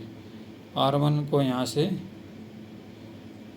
ले जाओगे और यहाँ R2B ले आओगे यहाँ पे, तो R1 पहुँच गए यहाँ पे। और उसके बाद में नेक्स्ट के अंदर W1 ये है, तो R2B लाना, तो W2 इसको यहाँ पे ले जाओगे। ये ऑपरेशंस इसके साथ में लाया, तो ये पूरा कॉन्फ्लिक्ट सीरियलाइजेबल की फॉर्म में आ गई इसके अंदर। तो इन this schedule S22 all operations T2 are performed first but operations T1 are not in the order, so order R1। यदि अब इसके अंदर देख रहे हो लास्ट के अंदर आई थिंक ये बता रहा है कि इसके ऑर्डर में नहीं है पूरे, जैसे W2 R2B W2B यहाँ तक तो पूरा सही आ गया, लेकिन इसके बाद इनका भी शेड्यूल में आना चाहिए था। R1A W1A पहले आना चाहिए था, R2B W2B बाद में आना चाहिए था, इनको बाद में लास्ट में जाना चाहिए था, तो तब जाके ये कॉन्फ्लिक्ट सीरियलाइजेबल्स में होता। तो दिस इज़ नॉन कॉन्फ्लिक्ट सीरियलाइजेबल्स हो गए कि T2 तो सही है ट्रांजैक्शंस के अंदर, T1 सही नहीं है, तो उसको नॉन कॉन्फ्लिक्ट सीरियलाइजेबल का पार्ट हो गया। नेक्स्ट पार्ट आ गया व्यू सीरियलाइजेबिलिटी क्या होते हैं, इसको हम देखोगे तो a schedule will be view serializable if it is the view equivalent to the serial schedule. Serial schedule कब होगा, जब वो किसके इक्विवेलेंट होगा, सीरियल शेड्यूल के इक्विवेलेंट होगा। If a schedule is conflict serializables then it will be view of serializables. A schedule conflict serializables कब होगा, जब वो व्यू सीरियलाइजेबल के इक्वल होगा।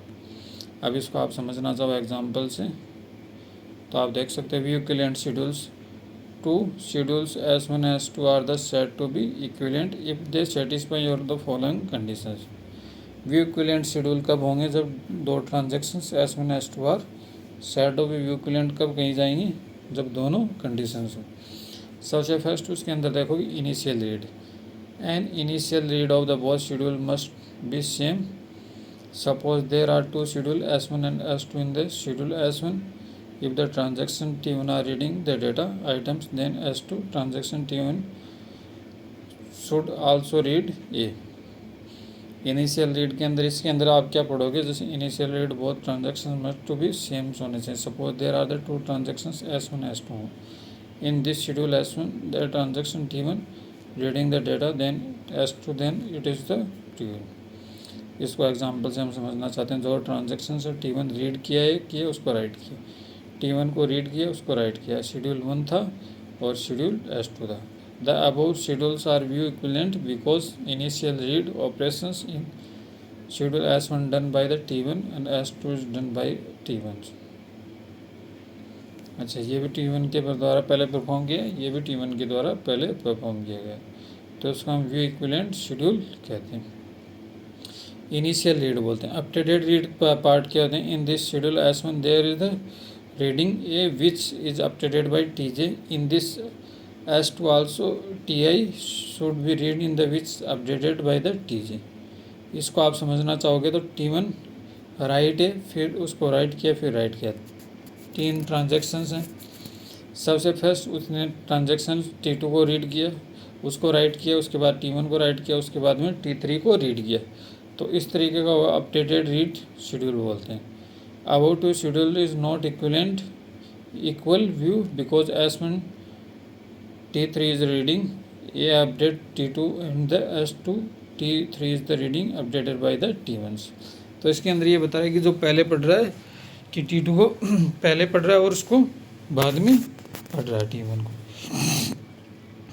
तो ये अपडेटेड रीड का प्रॉब्लम्स हो गए। यहाँ पे राइट किया उसने, उसको रीड कर लिया, तो ये कॉन्फ्लिक्ट पैदा हो गया उसके अंदर। लास्ट स्टेज आते हैं इसके अंदर final write. A final write must to be the same between both of the schedule. इसके अंदर क्या होगा कि जो सेम शेड्यूल होगा फाइनल राइट कर देगा, मस्ट कर देगा between the in schedule S1 if a transaction T1 update A at last, then the S2 final write operations should be also to be done by the T1। तो T1 T2 तीन operations हैं, right कर दिया, ये कर दिया, read कर दिया, राइट कर दिया। तो इसके अंदर क्या किया, उसको रीड करेगा, राइट करेगा, राइट करेगा। शेड्यूल S1 आ गया और शेड्यूल S2 आ गया। Above two schedules of the week schedules because final write operations in S1 is done by the T3 and S2 the final write operations is also done by the T3। तो इसके अंदर आप क्या check करोगे कि equivalent होंगे, जैसे final right operations S1 done by the T3 and the S2 the final right operations is done by the T3। Checking weather A schedule is view serialisable और नॉट। आप चेक करोगे कोई schedule serialisable है या नहीं है। Method first operation होगा उसके अंदर, check whether is the given schedule is the conflict serializable और not. If the given schedule is conflict serializables then it is surely view serializables, stop and report your answer. तो इसके अंदर आप क्या करोगे, सीरियलाइजेबल होगा या नहीं होगा, पहले उसको आप स्टॉप करोगे और उसको रिपोर्ट करोगे answer. If the given schedule is non-conflict serializable, then it may or may not to be with serializables. Go and check using other method। तो उसके अंदर आप क्या करोगे, जब given schedule not conflict serializables होगा, then may have not to be with serializables, गो करोगे, उसको चेक करोगे यूजिंग करते हुए अदर मेथड के अंदर। In about two statement conditions are conflict serializable schedules, the view serializables, all view serializable schedules may और may not to be conflict serializable. तो इसके अंदर क्या होगा कि जो कॉन्फ्लिक्ट सीरियलाइजेबल शेड्यूल्स होंगे तो ऑल कॉन्फ्लिक्ट शेड्यूल्स में नॉट टू बी कॉन्फ्लिक्ट की कैटेगरी में। मेथड 2 से कैसे उसको रिप्रेजेंट करेंगे, काफ़ी थ्योरेटिकल पोर्शन, सब बहुत टफ लग रहा है मेरे को। तो मेथड 2 के अंदर क्या होगा, check if the existing blind write operations, writing without reading code is the blind write operations. उसके अंदर क्या होगा कि सबसे फर्स्ट जो ब्लाइंड राइट ऑपरेशंस होंगे एग्जिस्ट करेंगे, तो उसके अंदर if there does not exist any blind write then the schedule is surely not to be view serializable, stop and the report your answer. तो इसके अंदर क्या करेगा, जो भी रिपोर्ट करेगा और उसको आंसर करेगा। If there exists any blind or right, then its schedule may not to be view serializables. Go and check using other method। तो इसके अंदर क्या करेगा, एग्जिस्ट कर देगा उसको और शेड्यूल को मैं कर देगा सीरियलाइजेबल है या चेक करके उसको अदर मेथड को यूजिंग कर देगा। एग्जाम्पल तो देखते हैं, एग्जाम्पल दे रखा है उससे समझने की। तीन मेथड दे रखे हैं और तीनों मेथड्स के बाद में उसको डिफाइन करके बता रखा है। In this method, finding the view equivalent serial schedules by using above their 3 conditions, write all the dependency, then allow to graph using those dependency. If there exists no cycle in the graphs, then the schedule is the view serializable, otherwise not होगा। सबसे first example से समझने की कोशिश करते हैं। Check whether is the given schedule as serializable है या नहीं है। आपके पास में 4 ट्रांजेक्शन दे रखी, पहले रीड किया, चारों के रीड किए, उसके बाद चारों के उसी सीक्वेंस में राइट किए। Checking weather S is conflict serializable और नोट, आपको चेक करना कि एस कॉन्फ्लिक्ट सीरियलाइजेबल है या नहीं। स्टेप फर्स्ट आप अप्लाई करोगे, list all the conflict operation determined by the dependency between the transaction. किस किस पे डिपेंडेंसी है वो चेक करेंगे। W1B, W2B, W2B, W3B। तो इस तरीके से W1B के किस पे ट्रांजेक्शन है, W2B पे T1 से T2 जाते हैं, W1B के W3 T1 से T3 जाते हैं, W1B के W4B T1 से T4 जाते हैं, W2B के W3B W2B के W4B। यदि ये ट्रांजेक्शन इससे ऊपर होती तो इससे पहले नहीं जा, पर इससे इसमें जा सकते हैं, इससे इसमें जा सकते हैं, इससे इसमें जा सकते हैं। इस चीज़ में जा सकते हैं। W2 से W4 और W3 से W4, तो T2 से T4, T3 से T4। तो इतनी डिपेंडेंसी इसके अंदर क्रिएट हो सकती हैं।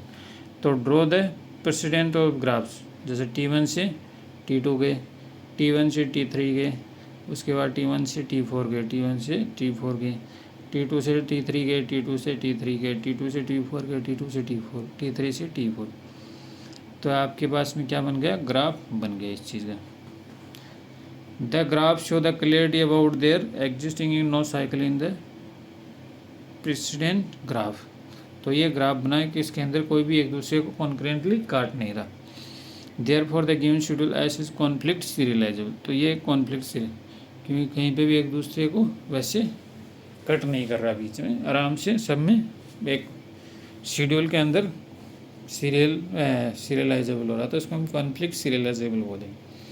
Thus we conclude that the given schedule is also view serializable. तो ये क्या है, कौन से सीरियलाइजेबल का व्यू सीरियलाइजेबल का टाइप हो गया। उसके बाद में नेक्स्ट आता है इरिकवरेबल शेड्यूल्स।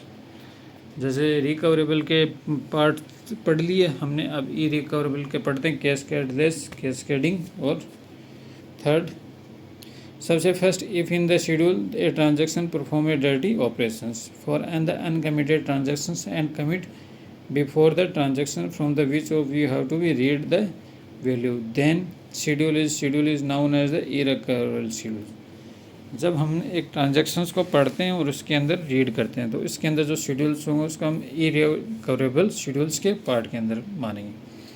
सबसे फर्स्ट आप देख सकते हो, ट्रांजैक्शन T1 है और ट्रांजैक्शन T2 है। यहाँ पे रीड किया, राइट किया, उसके बाद में उसने रोल बैक कर दिया। लेकिन ट्रांजैक्शन T2 ने क्या किया, रीड कर लिया, राइट कर लिया और कमिट कर दिया। तो ये किसका पार्ट आ गया, डर्टी रीड का पार्ट आ गया।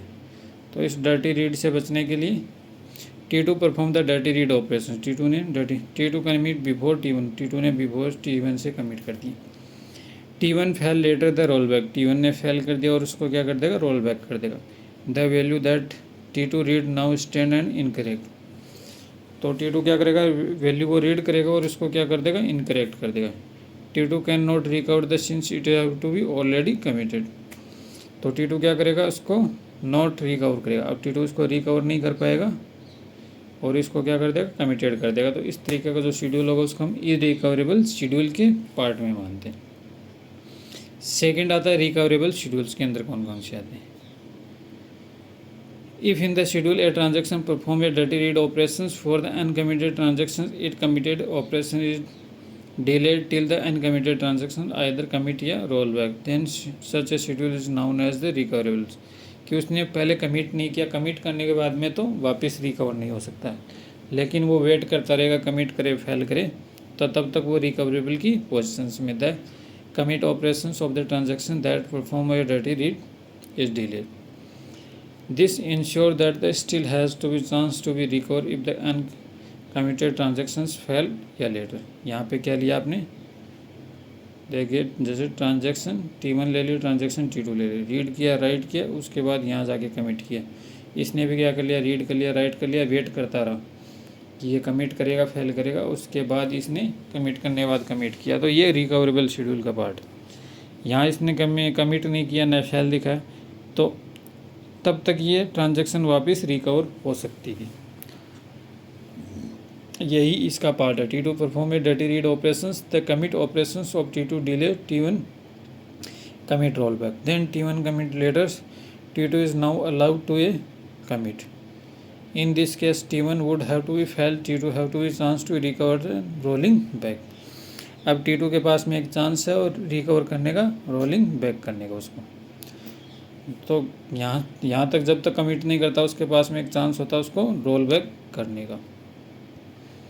नेक्स्ट पार्ट आता है रिकवरेबल शेड्यूल के। रिकवरेबल शेड्यूल 3 टाइप्स के होते हैं। सबसे फर्स्ट आ गए कैस्केडिंग शेड्यूल, जो कैस्केडिंग का पार्ट हो गया कैस्केडिंग। दूसरा आ गया कैस्केडलेस शेड्यूल, सेकंड पार्ट आ गया कैस्केडलेस शेड्यूल, और थर्ड पार्ट आ गया स्ट्रिक्ट शेड्यूल।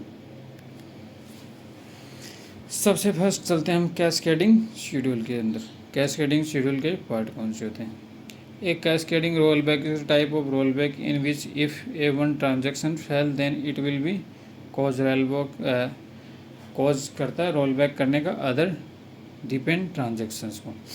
कैस्केडिंग शेड्यूल्स के अंदर क्या होगा कि रोल बैक कर देगा वापस ट्रांजेक्शन को। एक ट्रांजेक्शन फेल हो गई, उसके बाद उसको डिपेंडेंसी को वापस रोल बैक कर देगा। जैसे transaction T1, T2, T3, T4 लिया आपने, रीड किया, राइट किया, उसके बाद यहाँ पे जाके फेलियर की उसने, यहाँ पे रीड किया, राइट किया, उसके बाद जब तक नहीं दिखाएगा तब तक ये कुछ नहीं करेगा इसके अंदर।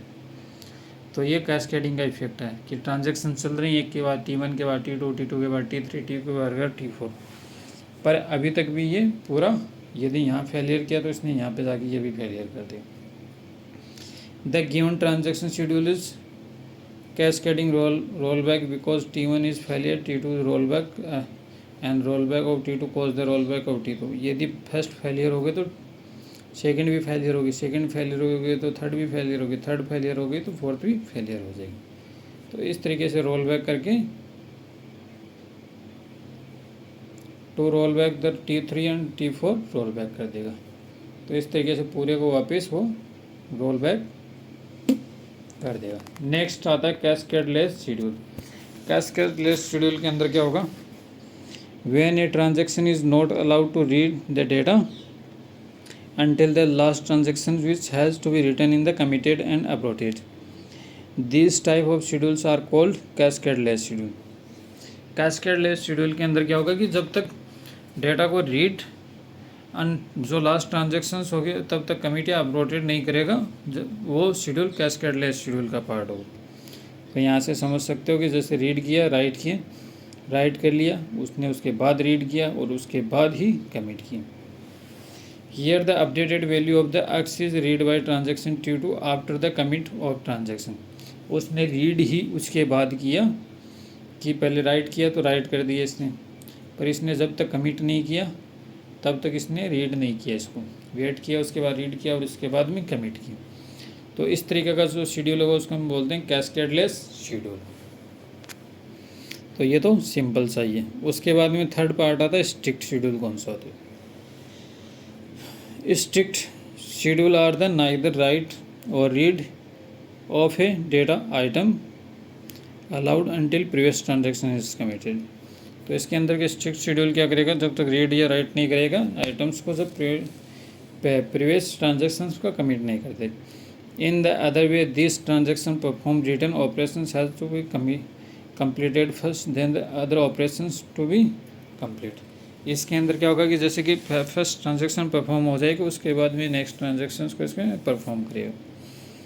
जैसे हम समझने की कोशिश करते हैं, ट्रांजेक्शन T1, ट्रांजेक्शन T2, सबसे फर्स्ट उसको रीड किया, उसने रीड कर लिया, डर्टी रीड बोलते हैं। उसके बाद उसने राइट किया, उसको राइट कर लिया, उसके बाद उसने उसको कमिट कर दिया। तो इसने क्या किया, डर्टी रीड बोलते हैं कि जब तक ये कमिट नहीं करेगा वो तब तक उसने कुछ भी रीड राइट किया वो बेकार जाएगा, उसको दोबारा करना पड़ेगा। Here the value of the X is read by transaction T2 of transaction T1। This is operation is cancelled and when the T1 is committed then T2 again read the value of X. जब तक ये commit नहीं करेगा तब तक वो भले ही उसमें रीड राइट करे, कुछ भी करे, कोई सेंस नहीं बनता उसका। उसके बाद जैसे ही कमिट करेगा वो दोबारा से उसको रीड करेगा, राइट करेगा और उसके बाद उसको कमिट करेगा। तो आप समझ सकते हो कि सबसे छोटा पार्ट आता है स्ट्रिक्ट शेड्यूल। स्ट्रिक्ट शेड्यूल का किसका पार्ट होता है, कैस्केडलेस का पार्ट होता है, और कैस्केडलेस किसका पार्ट होता है, रिकवरेबल शेड्यूल का पार्ट होता है। तो इस तरीके से आप इस चीज़ को समझ सकते हो। रिकवरेबल पार्ट के अंदर ही कैस्केडलेस आता है और कैस्केडलेस के अंदर आता है स्ट्रिक्ट शेड्यूल आता है। उसके बाद हम समझने की कोशिश करते हैं लॉक बेस्ड प्रोटोकॉल। जो लॉक लगाते हैं इसके अंदर हम उसको किस तरीके से देखते हैं।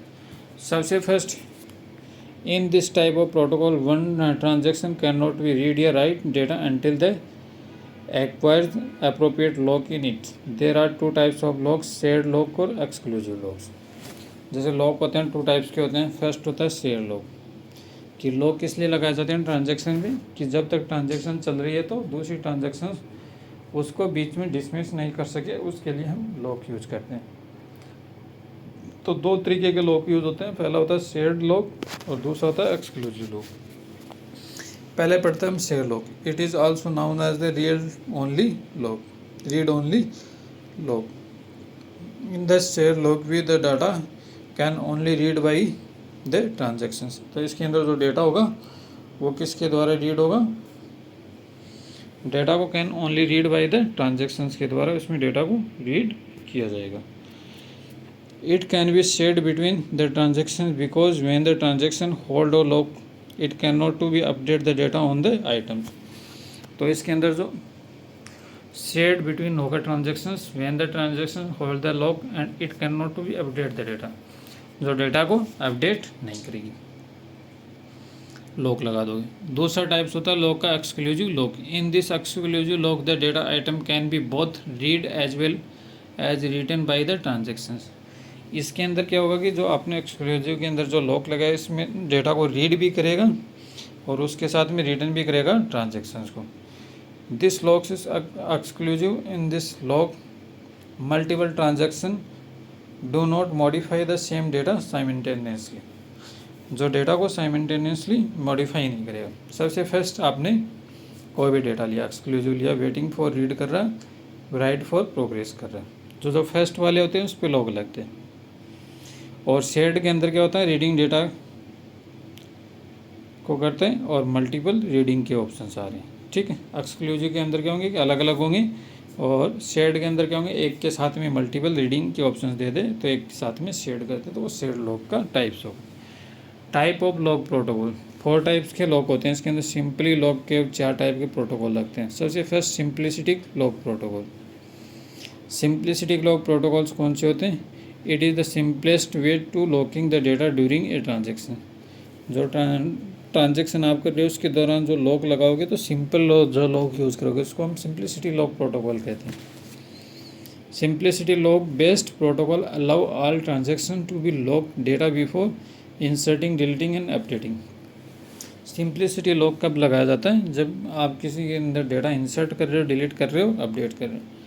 After the transaction is completed the data item will be unlocked. जैसे ट्रांजेक्शन कंप्लीट हो जाती है तो सब के सब लॉक फ्री कर दिए जाते हैं.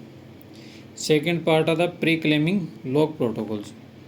Pre claiming lock protocol evaluate the transaction to it list all the data item on which they want lock. तो प्री क्लेमिंग लॉक प्रोटोकॉल्स के अंदर इवेल्यूएट होंगे जो ट्रांजेक्शन्स को, लिस्ट ऑल पे होंगे जो डेटा आइटम्स के साथ में और उसको लॉक करते हैं. इसमें क्या होगा? Before initiating and executions of all transaction it require DBMS for all the lock all the those state of items. जो DBMS के ऑल लॉक्स होंगे इस आइटम पे अलाउ करेंगे. If all the lock are granted then this protocol allow the transaction to begin.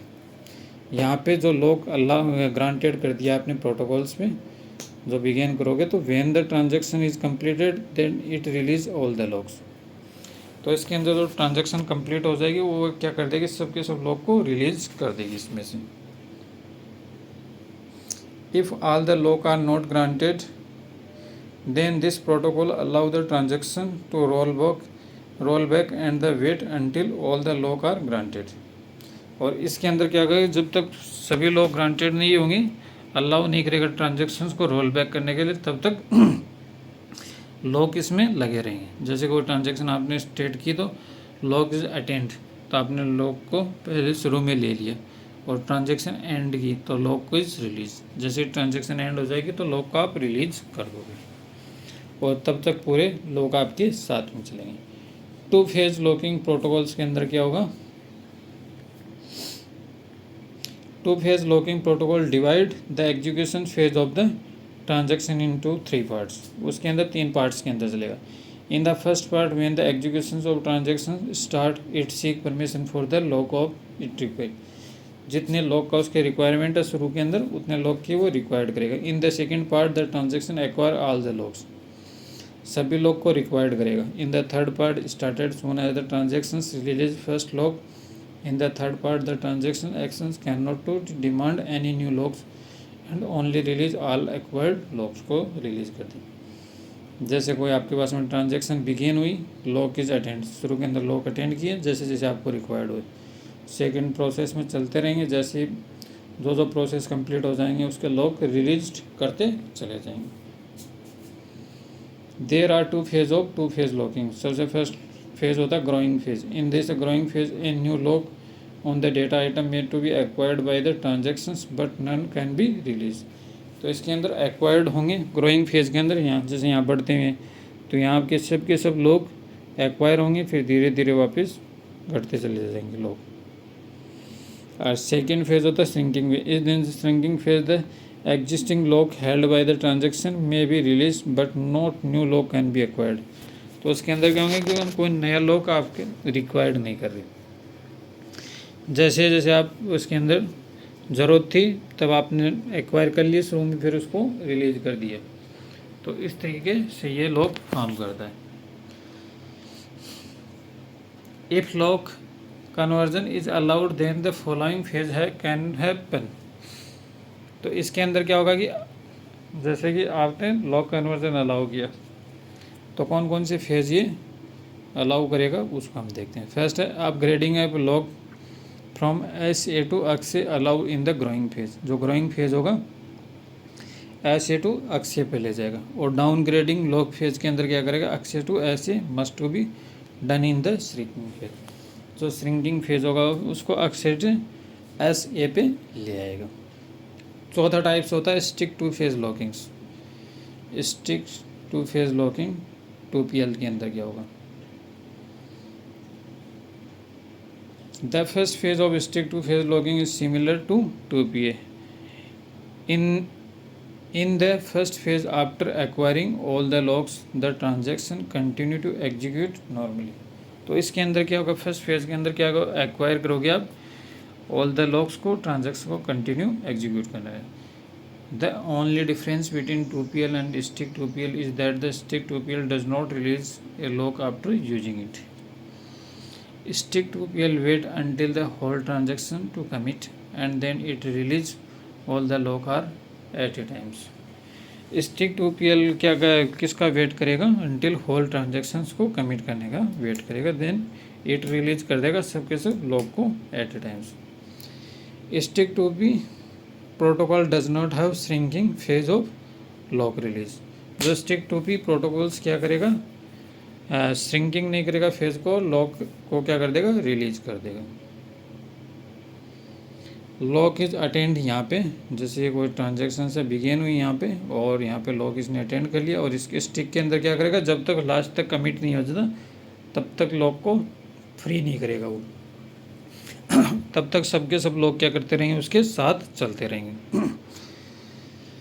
उसके बाद में next आता है टाइम स्टैम्प ऑर्डरिंग प्रोटोकॉल्स ये और पढ़ेंगे आज, ठीक है। The time stamp ordering protocol is used for ordering the transactions based on their time stamp.